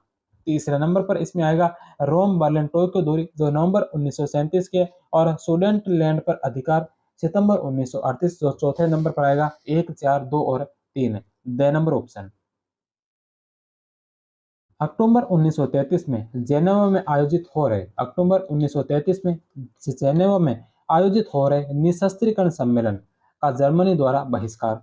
12 नवंबर 1933 को राष्ट्रसंघ से हटने के प्रश्न पर जनमत संग्रह में 95% लोगों ने हटने के पक्ष में मतदान किया और जर्मनी 1933 में लीग ऑफ नेशन से हट गया। इससे पूर्व 1933 में ही जापान भी लीग ऑफ नेशन से निकल चुका था। 26 जनवरी 1934 को पोलैंड व जर्मनी के बीच अनाक्रमण समझौता हुआ। 1 मार्च 1935 को जनमत संग्रह द्वारा सार प्रदेश जर्मनी को प्राप्त। इसी माह अनिवार्य सैन्य सेवा व सशस्त्रीकरण प्रारंभ करने की घोषणा की गई। अप्रैल 1935 अप्रैल 1935 में इटली के स्टेसा में फ्रांस, ब्रिटेन व इटली द्वारा स्टेसा फ्रंट का निर्माण किया गया। 18 जून 1935 18 जून 1935 को एंग्लो जर्मन नौसैनिक समझौता हुआ। इंग्लैंड में ब्रिटिश विदेश मंत्री सैमुअल हॉर व जर्मनी के रिबन ट्रोप ने किया। मार्च 1936 में राइनलैंड का सैन्यकरण हुआ। 6 नवंबर 1937 को रोम, बर्लिन, टोक्यो धुरी बनी। मार्च 1938 में ऑस्ट्रिया का जर्मनी में विलय हुआ। सितंबर 1938 में म्यूनिख समझौता और सुडेंटलैंड का जर्मनी में विलय किया गया। मार्च 1939 में चेकोस्लोवाकिया का जर्मनी में विलय किया गया। चेकोस्लोवाकिया के राष्ट्रपति एमिल हाचा को बर्लिन बुलाकर सहमति पत्र पर हस्ताक्षर करवाए गए। नेक्स्ट क्वेश्चन है कि 28 फरवरी 1933 को किस अध्यादेश के जरिए हिटलर ने अभिव्यक्ति की आजादी व प्रेस की स्वतंत्रता को अनिश्चित काल के लिए निलंबित कर दिया। 28 फरवरी 1933 को कौन से अध्यादेश के जरिए हिटलर ने अभिव्यक्ति की आजादी व प्रेस की स्वतंत्रता को अनिश्चित काल के लिए निलंबित कर दिया गया था? तो यह किया गया था अग्नि अध्यादेश के जरिए। ए नंबर ऑप्शन। फरवरी 1933 में जर्मन संसद भवन में रहस्यमय अग्निकांड से उसका रास्ता और आसान हो गया। 28 फरवरी 1933 को जारी किए गए अग्नि अध्यादेश फायर डिक्री के जरिए अभिव्यक्ति, प्रेस व सभा करने की आजादी जैसे नागरिक अधिकारों को अनिश्चित काल के लिए निलंबित कर दिया गया। हिटलर ने अपने कट्टर शत्रु कम्युनिस्टों को कंस्ट्रक्शन कैंपों में बंद कर दिया था। नेक्स्ट क्वेश्चन में दो कथन दे रखे हैं, कथन और कारण। पहला कि बड़े जर्मन उद्योगों ने वर्साय की संधि के द्वारा थोपे गए नियंत्रणों को तोड़ने के लिए प्रबल मुहिम चलाई। बड़े जर्मन उद्योगों ने वर्साय की संधि के द्वारा थोपे गए नियंत्रणों को तोड़ने के लिए प्रबल मुहिम चलाई। दूसरा दे रखा है कि हिटलर की विजय उन ताकतों की विजय थी जो जर्मन पूंजीवाद के संकट को सैन्य विस्तार की नीति द्वारा हल करना चाहते थे। हिटलर की विजय उन ताकतों की विजय थी जो जर्मन पूंजीवाद के संकट को सैन्य विस्तार की नीति द्वारा हल करना चाहते थे। तो इसमें दोनों ही कथन सही है, ए और आर दोनों सही है, और आर ए की सही व्याख्या करता है। ए नंबर ऑप्शन। नेक्स्ट क्वेश्चन है कि हिटलर द्वारा विशेषाधिकार अधिनियम हिटलर के द्वारा विशेषाधिकार अधिनियम इनेबलिंग एक्ट कब पारित किया गया? हिटलर के द्वारा विशेषाधिकार अधिनियम इनेबलिंग एक्ट कब पारित किया गया था? तो यह किया गया था 1933 के अंदर। ए नंबर ऑप्शन। 3 मार्च 1933 को प्रसिद्ध विशेषाधिकार अधिनियम इनेबलिंग एक्ट पारित किया गया। इस कानून के जरिए जर्मनी में बाकायदा तानाशाही स्थापित कर दी गई। इस कानून ने हिटलर को संसद के हाशिए पर धकेलने और केवल अध्यादेशों के जरिए शासन चलाने का निरंकुश अधिकार प्रदान कर दिया। नात्सी पार्टी और उससे जुड़े संगठनों के अलावा सभी राजनीतिक पार्टियों, ट्रेड यूनियनों पर पाबंदी लगा दी गई। अर्थव्यवस्था, मीडिया, सेना, न्यायपालिका पर राज्य का पूरा नियंत्रण स्थापित हो गया। नाजी जर्मनी में गुप्तचर पुलिस थी। नाजी जर्मनी में गुप्तचर पुलिस को क्या कहा गया था? नाजी जर्मनी में गुप्तचर पुलिस को कहा गया था गेस्टापो। The number option. पूरे समाज को नात्सियों के हिसाब से नियंत्रित और व्यवस्थित करने के लिए विशेष निगरानी और सुरक्षा दस्ते गठित किए गए। पहले से मौजूद हरी वर्दीधारी पुलिस और स्टार्म ट्रप्स एसए के अलावा गोस्तापो गुप्तचर राज्य पुलिस एसएस अपराध नियंत्रण पुलिस और सुरक्षा सेवा एसडी का गठन किया गया। हिटलर ने हरमन कोरिंग को गेस्तापो की जिम्मेदारी सौंपी थी। नेक्स्ट क्वेश्चन है कि हिटलर को किस वर्ष बियर हॉल विद्रोह के लिए 5 वर्ष की सजा सुनाई गई? हिटलर को कौन से वर्ष बियर हॉल विद्रोह के लिए 5 वर्ष की सजा सुनाई गई थी? तो यह सजा सुनाई थी 1923 के अंदर। सी नंबर ऑप्शन। नवंबर 1923 में प्रथम विश्व युद्ध में अहम भूमिका निभाने वाले जनरल ल्यूडेनहॉर्फ और हिटलर के नेतृत्व में बवेरिया प्रांत की राजधानी म्यूनिख में वाइमर गणतंत्र को नष्ट करने का असफल प्रयास किया गया। इस समय बवेरिया विधानमंडल के सदस्य बियर हॉल में एक सभा कर रहे थे, इसलिए इसे बियर हॉल विद्रोह कहा जाता है। हिटलर को इसके लिए 5 वर्ष की सजा सुनाई। हिटलर ने जेल में अपनी आत्मकथा मीन कैफ माई स्ट्रगल लिखी, जो कि 1925 में प्रकाशित हुई थी। नेक्स्ट क्वेश्चन है एक जन एक साम्राज्य एक नेता एक जन एक साम्राज्य एक नेता का नारा किसने दिया था? हिटलर ने। ए नंबर ऑप्शन। 1933 में हिटलर ने लीग ऑफ नेशन राष्ट्र संघ से पल्ला झाड़ लिया। 1936 में राइनलैंड पर दोबारा कब्जा किया। एक जन एक साम्राज्य एक नेता के नारे की आड़ में 1938 में ऑस्ट्रिया को जर्मनी में मिला लिया। इसके बाद उसने चेकोस्लोवाकिया के कब्जे वाले जर्मन भाषी सुडेटलैंड प्रांत पर कब्जा किया और पूरे चेकोस्लोवाकिया को हड़प लिया। इस दौरान उसे इंग्लैंड का भी खामोशी समर्थन मिल रहा था, क्योंकि इंग्लैंड की नज़र में वर्साई की संधि के नाम पर जर्मनी के साथ बड़ी नाइंसाफी हुई थी। नेक्स्ट क्वेश्चन है कि हिटलर ने किसे राइख बिशप नियुक्त किया? हिटलर ने किसे राइख बिशप नियुक्त किया था? लुडविग म्यूलर को। बे नंबर ऑप्शन। जर्मनी का मशहूर अर्थशास्त्री और मिनिस्टर ऑफ इकोनॉमिक्स, जिसे हिटलर ने सेना व हथियारों पर पैसा खर्च न करने की सलाह देने के कारण पद से हटा दिया।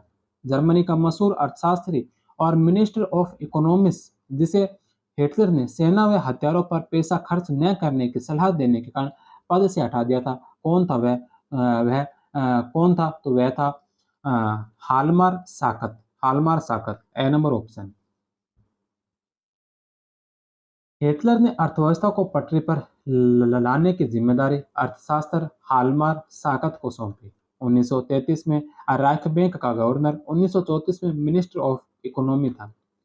साक्स ने सबसे पहले सरकारी पैसे से चलाए जाने वाले रोजगार संवर्धन कार्यक्रम के जरिए 100% उत्पादन और 100% रोजगार उपलब्ध कराने का लक्ष्य तय किया।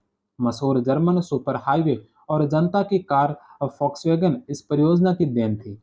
1939 में साक्स ने हिटलर को सलाह दी कि सेना और हथियारों पर ज्यादा पैसा खर्च न किया जाए, क्योंकि सरकारी बजट अभी घाटे में चल रहा है। साक्स को पद से हटा दिया गया।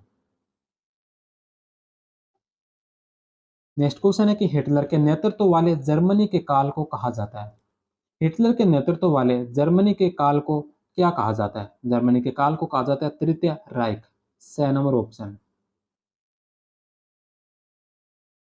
प्रथम राइख 8वीं शताब्दी में शार्लमन द्वारा स्थापित पवित्र रोमन साम्राज्य। द्वितीय राइख जर्मनी के एकीकरण 1871 से प्रथम विश्व युद्ध की समाप्ति 1918 तक।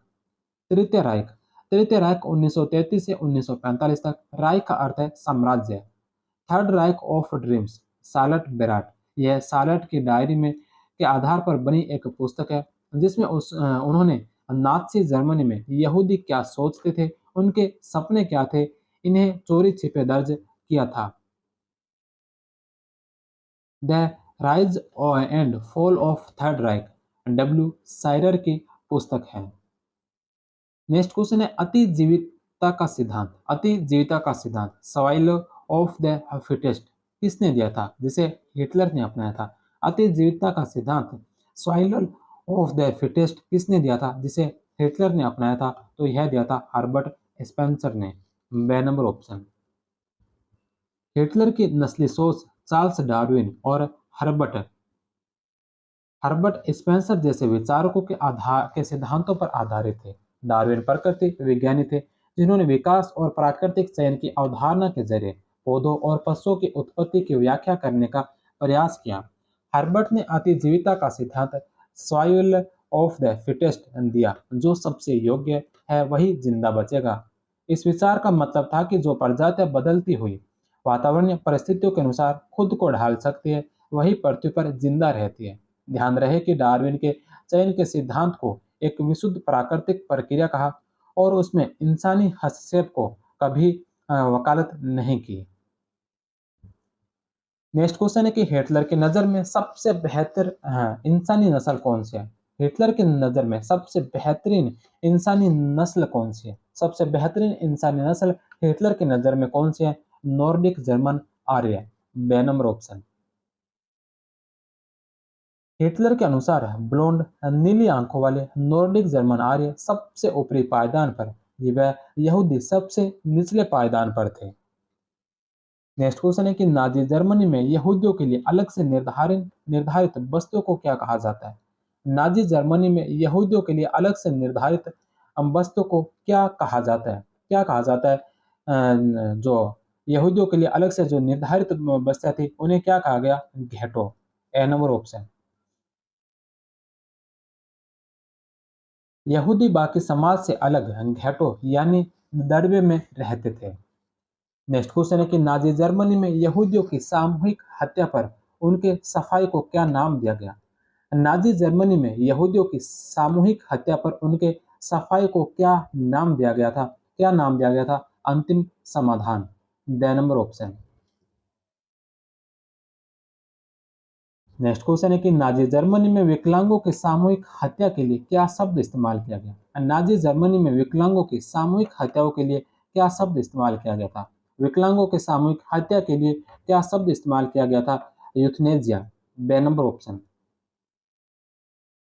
सामूहिक हत्याओं को विशेष व्यवहार अंतिम समाधान यहूदियों के संदर्भ में। यूथनेजिया विकलांगों के लिए चयन और संक्रमण मुक्ति शब्दों से व्यक्त किया जाता था। इवैक्यूएशन खाली कराना का अर्थ था कि लोगों को गैस चैम्बरों में ले जाना। गैस चैम्बरों को संक्रमण मुक्ति क्षेत्र कहा जाता था। नेक्स्ट क्वेश्चन है कि हिटलर ने किस वर्ष वर्साय की संधि को अस्वीकार कर दिया? हिटलर ने कौन से वर्ष वर्साय की संधि को अस्वीकार कर दिया था? 1935 में। D number option. Next question है कि हिटलर और पोप पाइस 11 के बीच समझौता किस वर्ष हुआ? हिटलर और पोप पाइस के मध्य समझौता कब हुआ था? 1933 में। B number option. Next question है कि जर्मनी के पराजय के बाद न्यूरेमबर्ग अदालत ने नाजी जर्मनी में हुए अत्याचारों के लिए कितने आरोपियों को मौत की सजा सुनाई? जर्मनी के पराजय के बाद न्यूरेमबर्ग अदालत ने नाजी जर्मनी में हुए अत्याचारों के लिए कितने आरोपियों को मौत की सजा सुनाई थी? 11 आरोपियों को। ए नंबर ऑप्शन। द्वितीय विश्व युद्ध के दौरान चलाए गए अभियान में जर्मनी ने 60 लाख यहूदी, 2 लाख जिप्सी और 10 लाख पोलैंड के नागरिक मारे। मानसिक एवं शारीरिक रूप से अपंग घोषित किए गए जर्मनी के 70,000 व्यक्तियों को भी मार डाला। इसके अलावा न जाने कितने राजनीतिक विरोधियों को मौत की नींद सुला दिया। इतनी बड़ी तादाद में लोगों को मारने के लिए ऑस्विट्स जैसे कत्ल खाने बने गए, जहां जहरीली गैसों से हजारों लोगों को एक साथ मौत की नींद सुला दिया जाता था। न्यूरेमबर्ग अदालत ने केवल 11 मुख्य नाचियों को ही मौत की सजा दी थी। बाकी आरोपियों में से बहुतों को उम्र कैद की सजा दी गई थी। नेक्स्ट क्वेश्चन है कि 1930 के दशक में किस देश ने सुरक्षा की दृष्टि से मेजिनो लाइन का निर्माण किया? 1930 के दशक में कौन से देश ने सुरक्षा की दृष्टि से मेजिनो लाइन का निर्माण किया था? तो यह किया था फ्रांस ने। सी नंबर ऑप्शन। फ्रेंच युद्ध मंत्री आंद्रे मेजिनो के नाम पर इसका नामकरण किया गया। इसके जवाब में जर्मनी ने सिगफ्राइड लाइन नामक रक्षात्मक लाइन का निर्माण किया था। नेक्स्ट क्वेश्चन है कि 30 जून 1934 को हिटलर द्वारा 30 जून 1934 को हिटलर के द्वारा अपने राजनीतिक विरोधियों के सफाई के लिए किए गए हत्याकांड को किस नाम से जाना जाता है? 30 जून 1934 को हिटलर के द्वारा अपने राजनीतिक विरोधियों के सफाई के लिए किए गए हत्याकांड को किस नाम से जाना जाता है? तो इसको जाना जाता है लंबे चाकुओं की रात। The number option. हिटलर ने अर्नेस्ट रोहम सहित नाजी पार्टी के संसदीय संगठन एसए के नेताओं के बढ़ते प्रभाव को रोकने के उद्देश्य से उनकी हत्या करवा दी। एसए का गठन 1921 में हिटलर ने free corpus free voter groups को शामिल करने के लिए किया था, जिसमें ज्यादातर पूर्व सैनिक थे। ये सब मुसोलिनी के संगठन के काली कमीज की तरह ब्राउन कमीज पहनते थे। अर्नेस्ट रोहम ने ऐसे को पीपुल्स आर्मी के रूप में देश का एकमात्र सशस्त्र दल घोषित करने की मांग की थी, जिसके कारण नाजियों को लगा कि वह तख्तापलट कर सकता है। एसए का समर्थन पाकर शनिवार 30 जून 1934 की रात को हिटलर ने अर्नेस्ट रोहम, पूर्व चांसलर कुर्ट वॉन स्लाइसर को समेत सैकड़ों राजनीतिक विरोधियों की हत्या करवा दी थी। नेक्स्ट क्वेश्चन है कि हिटलर के जीवन की निम्नलिखित घटनाओं को सुमेलित कीजिए। हिटलर के जीवन की कुछ घटनाएं हैं, सामने उनके ईयर दे रखे हैं, इनको सुमेलित करना है। 4 घटनाएं हैं। हिटलर जर्मनी का राष्ट्रपति कब बना था? वाइमर गणतंत्र को समाप्त करने का प्रयास कब किया? स्वयं को फ्यूरर कब घोषित किया? और आयरन क्रॉस से सम्मानित कब हुआ था? सबसे पहले नंबर पर है जर्मनी का राष्ट्रपति बना। जर्मनी का राष्ट्रपति बना था 1934 के अंदर। एक में सी। दूसरे नंबर पर है वाइमर गणतंत्र को समाप्त करने का प्रयास। वाइमर गणतंत्र को समाप्त करने का प्रयास किया था 1923 में। स्वयं को फ्यूरर घोषित किया 1934 में। और आयरन क्रॉस से सम्मानित हुआ था 1919 के अंदर। सी, बी, डी और ए। 6 नंबर ऑप्शन इसका राइट होगा। नेक्स्ट क्वेश्चन है कि हिटलर के काल में वेहमैक्ट थी। हिटलर के काल में वेहमैक्ट क्या थी? हिटलर के काल में वेहमैक्ट क्या थी? तो यह थी नाजी जर्मनी की सशस्त्र सेना। ए number option.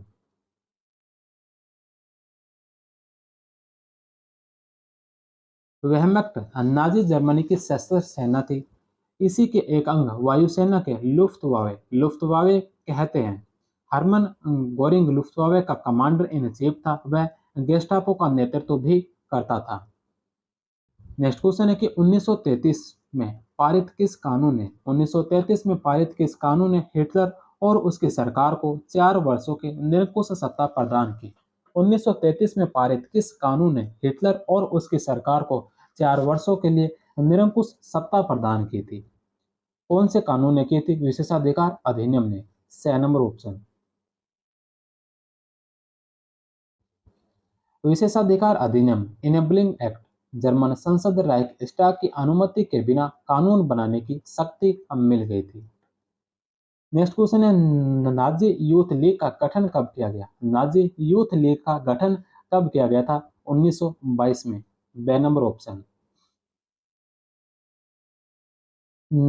Nazi youth league का गठन 1922 में हुआ। 4 साल बाद इसे हिटलर यूथ नाम दिया गया। 1933 तक इस संगठन में 12.5 लाख बच्चे थे। नेक्स्ट क्वेश्चन है कि यहूदियों को बदनाम करने के लिए प्रसारित द एंटरनल जू अक्ष्य यहूदी क्या थी? यहूदियों को बदनाम करने के लिए प्रसारित द एंटरनल जू अक्ष्य यहूदी क्या थी? तो यह एक्सटर्नल द एंटरनल जू अक्ष्य यहूदी क्या थी? तो यह एक फ़िल्म थी। ड नंबर ऑप्शन। पोस्टरों में जर्मनों के दुश्मनों को अपमानित किया जाता था, उन्हें शैतान के रूप में पेश किया जाता था। समाजवादियों और उदारवादियों को कमजोर और पथभ्रष्ट तत्वों के रूप में प्रस्तुत किया जाता था। उन्हें विदेशी एजेंट कहकर बदनाम किया जाता था। प्रचार फिल्मों में यहूदियों के खिलाफ नफरत फैलाने पर जोर दिया जाता था। यहूदियों को दाढ़ी बढ़ाए, काफ्तान चोगा पहने दिखाया जाता था। द एंटरनल जू, अक्सर यहूदी, इस सूची की सबसे कुख्यात फ़िल्म थी। नेक्स्ट क्वेश्चन है कि नाज़ी जर्मनी में युंग फोक था। नाज़ी जर्मनी में युंग फोक था। नाज़ी जर्मनी में युंग फोक क्या था? तो यह 10 से 14 वर्ष की आयु के बच्चों के लिए बना एक संगठन था। बे नंबर ऑप्शन। नाज़ी जर्मनी में बच्चों व युवाओं की स्थिति, यहूदी या राजनीतिक रूप से अविश्वसनीय दिखाई देने वाले शिक्षकों को शिक्षकों को पहले नौकरी से हटाया गया, बाद में मौत के घाट उतारा गया।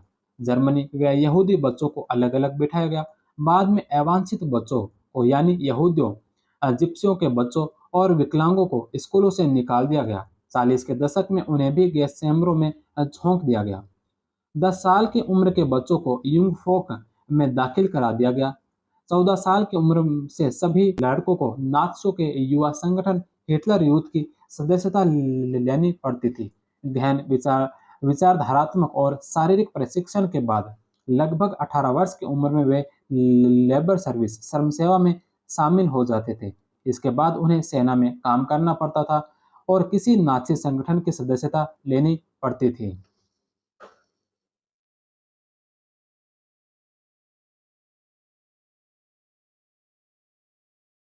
जर्मन लेबर फ्रंट के प्रमुख रॉबर्ट्स ने कहा कि हम तभी से काम शुरू कर देते हैं जब बच्चा 3 साल का होता है। जैसे ही वह जरा सा भी सोचने लगता है, उसे लहराने के लिए एक छोटा सा झंडा थाम दिया जाता है। इसके बाद स्कूल, हिटलर यूथ और सैनिक सेवा का नंबर आता है। लेकिन यह सब कुछ पूरा हो जाने के बाद भी हम किसी को छोड़ते नहीं हैं। लेबर फ्रंट उन्हें अपनी गिरफ्त में ले लेता है, चाहे उन्हें अच्छा लगे या बुरा, कब्र तक उनका पीछा नहीं छोड़ता। नेक्स्ट क्वेश्चन है कि किस संधि या समझौते के बाद पोप के द्वारा कहा गया कि इटली को ईश्वर और ईश्वर को इटली वापस मिल गया? कौन से संधि के बाद पोप ने कहा कि इटली को ईश्वर और ईश्वर को इटली वापस मिल गया? तो यह कहा था लेटन की संधि के बाद। The number option. Next question है कि बेनिटो मुसोलिनी के नेतृत्व वाले फांसीवादी इटली के समय की घटनाओं में कौन सा सुमेलित नहीं है? बेनिटो मुसोलिनी के नेतृत्व वाले फांसीवादी इटली के समय की घटनाओं में कौन सा है जो सुमेलित नहीं है? सबसे पहला कॉर्फ्यू पर आक्रमण, दूसरा जेंटलमैन एग्रीमेंट, तीसरा मुसोलिनी इटली का प्रधानमंत्री बना और चौथा रोड्स एवं डोडोकनीज द्वीपों पर इटली का अधिकार। तो कॉर्फ्यू पर जो आक्रमण किया था या 1925 में नहीं बल्कि कॉर्फ्यू पर आक्रमण किया गया था 1923 ईस्वी में। जेंटलमैन एग्रीमेंट 1937 में होता है। मुसोलिनी इटली का प्रधानमंत्री 1922 में बनता है। रोड्स एवं डोडेकनीज द्वीपों पर इटली का अधिकार 1923 में होता है। बे से और दे सही है, ए नंबर इसका गलत होगा। 1923 में लोसाने की संधि द्वारा रोड्स व डोडेकनीज द्वीपों पर इटली का अधिकार हो गया, जो कि सेवरे की संधि 1920 के तहत यूनान को मिल गए थे। 1923 में अल्बानिया व यूनान की सीमा निर्धारित करने वाले अंतर्राष्ट्रीय आयोग के इटालियन अध्यक्ष व उसके सहयोगियों की यूनान में हत्या हो गई। यूनान द्वारा क्षतिपूर्ति की मांग स्वीकार करने पर 1923 में इटली ने कॉर्फू द्वीप पर आक्रमण कर दिया था। नेक्स्ट क्वेश्चन है कि एंजेल बट डॉल्फ्स की फांसीवादी तानाशाही की बुनियादी किस देश में पड़ी? एंजेल बट डॉल्फ्स की फांसीवादी तानाशाही की बुनियादी किस देश में पड़ी थी? ऑस्ट्रिया में। D number option. Engelbert Dollfuss 1932 से 34 का ऑस्ट्रिया का चांसलर था। नेक्स्ट क्वेश्चन है कि मुसोलिनी द्वारा रोम मार्च कब किया गया? मुसोलिनी के द्वारा रोम मार्च कब किया गया था? मुसोलिनी के द्वारा रोम मार्च कब किया गया था? तो यह किया गया था अक्टूबर 1922। बे नंबर ऑप्शन। नेक्स्ट क्वेश्चन है कि जर्मनी किस वर्ष लीग ऑफ नेशन से अलग हुआ। जर्मनी जो कौन से वर्ष लीग ऑफ नेशन से अलग हुआ था? 1933 में। B number option. Next question है कि हिटलर ने किस वर्ष चांसलर व प्रधानमंत्री का पद मर्ज करते हुए फ्यूहर पद के लिए चुनाव करवाए? हिटलर ने किस वर्ष चांसलर व प्रधानमंत्री का पद मर्ज करते हुए फ्यूहर पद के लिए चुनाव करवाए थे? तो यह चुनाव करवाए थे 1934 के अंदर। 1934। बे नंबर ऑप्शन। एडोल्फ हिटलर की पार्टी का नाम क्या था? एडोल्फ हिटलर की पार्टी का क्या नाम था? एडोल्फ हिटलर की पार्टी का नाम था national socialist party. National socialist party. Day number option. 1919 में हिटलर ने जर्मन वर्कर्स पार्टी नामक एक छोटे से समूह की सदस्यता ली। धीरे धीरे उसने इस संगठन पर अपना नियंत्रण कायम कर लिया और नेशनल सोशलिस्ट पार्टी नाम दिया, जो बाद में नात्सी पार्टी के नाम से जानी गई। 1923 में हिटलर ने बवेरिया पर कब्जा करने, बर्लिन पर चढ़ाई करने, सत्ता पर कब्जा करने की योजना बना ली। वह इन दुशासिक योजना में विफल रहा और गिरफ्तार कर लिया गया। उस पर देशद्रोह का मुकदमा चला, लेकिन बाद में उसे रिहा कर दिया गया। 1929 में नात्सी पार्टी में जर्मनी संसद राइक्सटाग निचला सदन के चुनाव में महज 2.6% वोट मिले थे। 1932 तक आते आते यह देश की सबसे बड़ी पार्टी बनी। इसे 37% वोट मिले। 30 जनवरी 1933 को राष्ट्रपति हिडेनबर्ग ने हिटलर को चांसलर का पद संभालने का मौका दिया। यह मंत्रिमंडल में सबसे शक्तिशाली पद था। इसका मुख्यालय म्यूनिख में था। इसे शॉर्ट फॉर्म में NSDAP लिखा जाता है।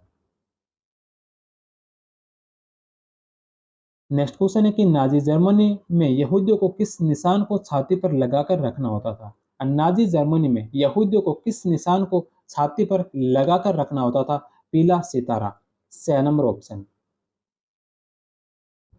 नेक्स्ट क्वेश्चन है कि 1932 के राष्ट्रपति चुनाव में 1932 के राष्ट्रपति चुनाव में किसने हिटलर को परास्त किया था? 1932 के राष्ट्रपति चुनाव में किसने हिटलर को परास्त किया था? हिडेनबर्ग ने। ए नंबर ऑप्शन। पोल वॉन हिडेनबर्ग का कार्यकाल समाप्त होने पर मार्च-अप्रैल 1932 में हुए चुनाव में हिडेनबर्ग ने निर्दलीय व हिटलर ने नाजी पार्टी NSDAP की ओर से चुनाव लड़ा। हिडेनबर्ग को लगभग 19 मिलियन 53% व हिटलर को लगभग 13 मिलियन वोट शेयर मिले थे। इस प्रकार हिडेनबर्ग को दूसरा 7 वर्षीय कार्यकाल मिला, लेकिन 2 अगस्त 1934 को हिडेनबर्ग की मृत्यु हो गई। नेक्स्ट क्वेश्चन है कि नाजी जर्मनी में ऑस्विट्स स्थान किसके लिए चर्चित था? नाजी जर्मनी में ऑस्विट्स स्थान है जो किसके लिए चर्चित था? तो यह था नाजियों का सबसे बड़ा हत्या शिविर या हत्या कारखाना। ऑस्विट्स पोलैंड में नाजियों ने यहूदियों, जिप्सियों और विकलांगों, राजनीतिक विरोधियों के लिए कंस्ट्रक्शन कैंप और कत्लखाने खोल रखे थे। उनमें यह सर्वाधिक चर्चित व बड़ा था। नेक्स्ट क्वेश्चन है कि नाजी काल में किस वर्ष बर्लिन में ओलंपिक खेलों का आयोजन किया गया? नाजी काल में किस वर्ष बर्लिन में ओलंपिक खेलों का आयोजन किया गया था? नाजी काल में कौन से वर्ष है जो बर्लिन के अंदर ओलंपिक खेलों का आयोजन किया गया था? 1936 में। 6 नंबर ऑप्शन। हिटलर ने किस इलाके को जर्मनी के दिल में फंसी कटार बताया था? हिटलर ने किस इलाके को जर्मनी के दिल में फंसी कटार बताया था? चेकोस्लोवाकिया। ड नंबर ऑप्शन। नेक्स्ट क्वेश्चन है कि 1923-24 में जर्मनी द्वारा युद्ध क्षतिपूर्ति हर्जाना न चुकाने पाने की स्थिति में 1923-24 में जर्मनी के द्वारा युद्ध क्षतिपूर्ति हर्जाना न चुका पाने की स्थिति में अमेरिका द्वारा किस प्लान के तहत रियायत दी गई थी? अमेरिका ने कौन से प्लान के द्वारा रियायत दी थी? Dawes plan. 6 number option. Dawes plan 1923 में जर्मनी द्वारा वर्साय संधि के तहत लगाए गए जुर्माने की किस्त का मित्र देशों को भुगतान करने में असफल होने के बाद उपजी स्थिति में अमेरिका ने 1923 में चार्ल्स जी डोवस की अध्यक्षता में एक कमेटी का गठन किया, जिसने अप्रैल 1924 में अपनी रिपोर्ट सौंपी। इसमें जर्मनी की आर्थिक स्थिति में सुधार होने तक जर्मनी की किस्त राशि में कमी करने का प्रावधान था। इसे डोस प्लान कहा गया। द यंग प्लान 1928 में जर्मनी की युद्ध क्षतिपूर्ति हर्जाना चुकाने की समस्या के परमानेंट समाधान के लिए अमेरिकी उद्योगपति ओवेन डी यंग की अध्यक्षता में समिति गठित की गई। रावेस प्लान कमेटी में भी थे। कमेटी ने 1929 में प्रकाशित अपनी रिपोर्ट में जर्मनी पर लगे जुर्माने को कम करके 121 बिलियन गोल्ड मार्क्स लगभग 29 बिलियन डॉलर करने की सिफारिश की, जो 58 वर्ष की अवधि में चुकाने थे। नेक्स्ट क्वेश्चन है कि हिटलर ने 23 जनवरी 1934 को हिटलर ने 23 जनवरी 1934 को कहां पर किसके साथ और कितने वर्ष के लिए अनाक्रमण समझौता किया था? 23 जनवरी 1934 को किसके साथ और कितने वर्ष का अनाक्रमण समझौता किया था? तो हिटलर ने 23 जनवरी 1934 को पोलैंड के साथ 10 वर्ष का पोलैंड के साथ 10 वर्ष का अनाक्रमण समझौता किया था। पोलैंड के साथ है जो पोलैंड के साथ 10 वर्ष का अनाक्रमण समझौता किया था। 6 नंबर ऑप्शन। नेक्स्ट क्वेश्चन और इस चैप्टर का अंतिम क्वेश्चन है कि निम्नलिखित में से कौन सी विशेषता फांसीवाद के साथ जुड़ी हुई है? निम्नलिखित में से कौन सी विशेषता फांसीवाद के साथ जुड़ी हुई है? सैन्यवाद और अधिनायक तंत्र की वकालत। 6 नंबर ऑप्शन। नाजीवाद और फांसीवाद से संबंधित हमने 100 प्रश्न इस चैप्टर में किए हैं।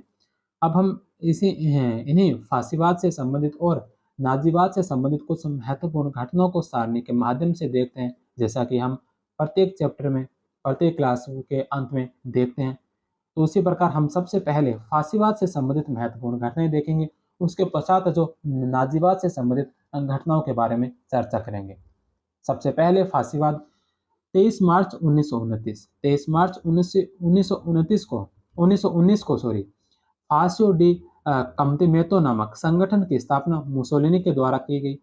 नवंबर 1921 में राष्ट्रीय फासिस्ट दल की स्थापना मुसोलिनी के द्वारा की गई। 27 अक्टूबर 1922 को मुसोलिनी का रोम प्रस्थान हुआ। 30 अक्टूबर 1922 को मुसोलिनी प्रधानमंत्री नियुक्त हुए। 1923 में जेंटाइल सुधार योजना आई। 1923 में ही लोसाने की संधि हुई इटली व यूनान के मध्य। 1924 में एवेंटाइन पार्थक्य की घटना घटित हुई। 1925 में लोकार्नो की संधि हुई। 1925 में ही डोपोलावोरो की स्थापना हुई। 1926 में सिंडिकेट व्यवस्था राष्ट्रीय सिंडिकेट संघ का गठन किया गया। 1926 में ही निगम व्यवस्था राष्ट्रीय निगम परिषद का गठन हुआ। 11 फरवरी 1929 को पोप पायस 11 के साथ लैटरन समझौता हुआ। 1934 में मर्सेलिज हत्याकांड हुआ। 1935 ईस्वी में लावाल मुसोलिनी समझौता जो फ्रांस और इटली के मध्य हुआ। 1935 के अंदर स्टेसा फ्रंट फ्रांस, ब्रिटेन और इटली के मध्य हुआ। 5 मई 1936 को इटली का अबिसीनिया पर अधिकार हुआ। सितंबर 1936 में अंतर्राष्ट्रीय हस्तक्षेप की समिति की स्थापना की गई। 25 अक्टूबर 1936 को रोम बर्लिन धुरी इटली व जर्मनी के मध्य। 25 नवंबर 1937 एंटी कॉमेटन पैक्ट जर्मनी व जापान के मध्य। 2 जनवरी 1937 को भद्राजन समझौता जेंटलमैन एग्रीमेंट जिसे कहा गया इटली व ब्रिटेन के मध्य। 6 नवंबर 1937 को रोम बर्लिन धुरी जो इटली और जर्मनी के मध्य हुई थी। 25 अक्टूबर 1936 को वहीं में उसी में टोक्यो उसमें जापान भी शामिल हुआ। 6 नवंबर 1937 को और रोम बर्लिन टोक्यो धुरी बनी जर्मनी, जापान और इटली के मध्य। जनवरी 1939 में फासियो और निगमों की सभा हुई। 1939 में इटली का अल्बानिया पर अधिकार हुआ। 22 मई 1939 को फौलादी समझौता हुआ इटली और जर्मनी के मध्य। इसके पश्चात नाजीवाद से संबंधित कुछ महत्वपूर्ण घटनाएं। नाजीवाद से संबंधित महत्वपूर्ण घटनाएं। 1914 में हिटलर जर्मनी की सेना में भर्ती हुआ। 1918 में हिटलर की नियुक्ति गुप्तचर विभाग में हुई। 7 मार्च 1918 को एलन ड्रेक्सलर ने कमेटी ऑफ इंडिपेंडेंट वर्कर्स की स्थापना की। 30 दिसंबर 1918 को कम्युनिस्ट पार्टी ऑफ जर्मनी की स्थापना हुई। जनवरी 1919 में कार्ल्स लिकनेक्ट और रोजा लक्सेमबर्ग द्वारा स्पार्टिस्ट विद्रोह साम्यवादी क्रांति का प्रयास किया गया। 14 अगस्त 1919 को वाइमर गणतंत्र की शुरुआत हुई। 1919 में ही जर्मन श्रमिक संघ दल की स्थापना हुई। 1920 में कोप विद्रोह हुआ। अप्रैल 1920 में जर्मन वर्कर्स पार्टी का नाम बदलकर राष्ट्रीय समाजवादी जर्मन श्रमिक दल कर दिया गया। जर्मन भाषा में इसे संक्षेप में नाजी दल कहा गया, जिसका मुख्यालय म्यूनिख में था। 1920 में नाजी दल के संस्थापक ड्रेक्सलर को हटाकर हिटलर सर्वेसर्वा बन गया। 1920 में 20 सूत्री कार्यक्रम आए। 1922 में नात्सी यूथ लीग का गठन हुआ। 8 नवंबर 1923 को बियर हॉल घटना, ल्यूडेनडोर्फ और हिटलर के मध्य। 1 अप्रैल 1934 हिटलर को 5 वर्ष की सजा सुनाई गई। 1 सितंबर 1924 को डावेस योजना आई। 1925 लोकार्नो समझौता हुआ। जर्मनी व 7 देशों के साथ 7 संधियां। 1926 ईस्वी में जर्मनी राष्ट्रसंघ का सदस्य बना। 1932 में हिटलर ने राष्ट्रपति का चुनाव लड़ा। 30 जनवरी 1933 को हिटलर प्रधानमंत्री बन गया। 28 फरवरी 1933 को अग्नि आदेश फायर डिक्री से प्रेस की स्वतंत्रता प्रतिबंधित की। 3 मार्च 1933 को इनेबलिंग एक्ट विशेषाधिकार अधिनियम आया। 1933 से 1945 तक तृतीय जर्मन साम्राज्य तृतीय राइख का शासन रहा। 1933 में साम्राज्य सांस्कृतिक मंडल स्थापित हुआ। अप्रैल 1933 में गेस्टापो आर्थिक योजना आई। 1933 में आनुवंशिक कृषि फार्म की स्थापना हुई। 14 अक्टूबर 1933 में राष्ट्रसंघ की सदस्यता त्याग दी गई। 1934 में पोलैंड जर्मन आक्रमण समझौता हुआ। 1935 में सार क्षेत्र की प्राप्ति व शस्त्रीकरण प्रारंभ किया गया। मार्च 1932 में बर्लिन सम्मेलन हुआ। अप्रैल 1935 में स्टेसा सम्मेलन हुआ।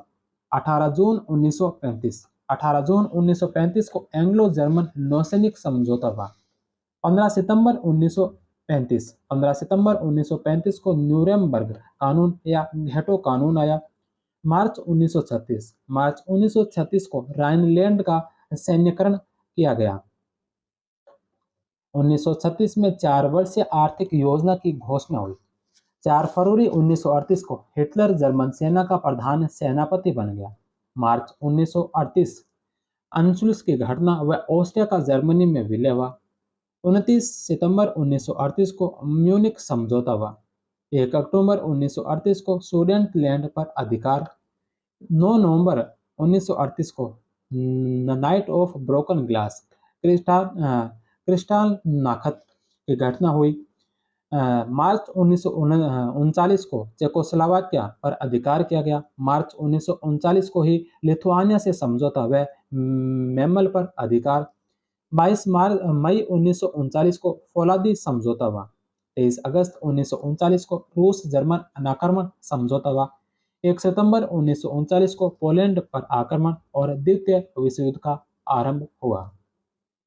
इसी के साथ ही है आज का चैप्टर नाजीवाद और फासीवाद समाप्त होता है।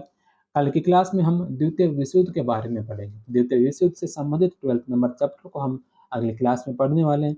तब तक आप सभी का बहुत बहुत धन्यवाद। जय हिंद, वंदे मातरम।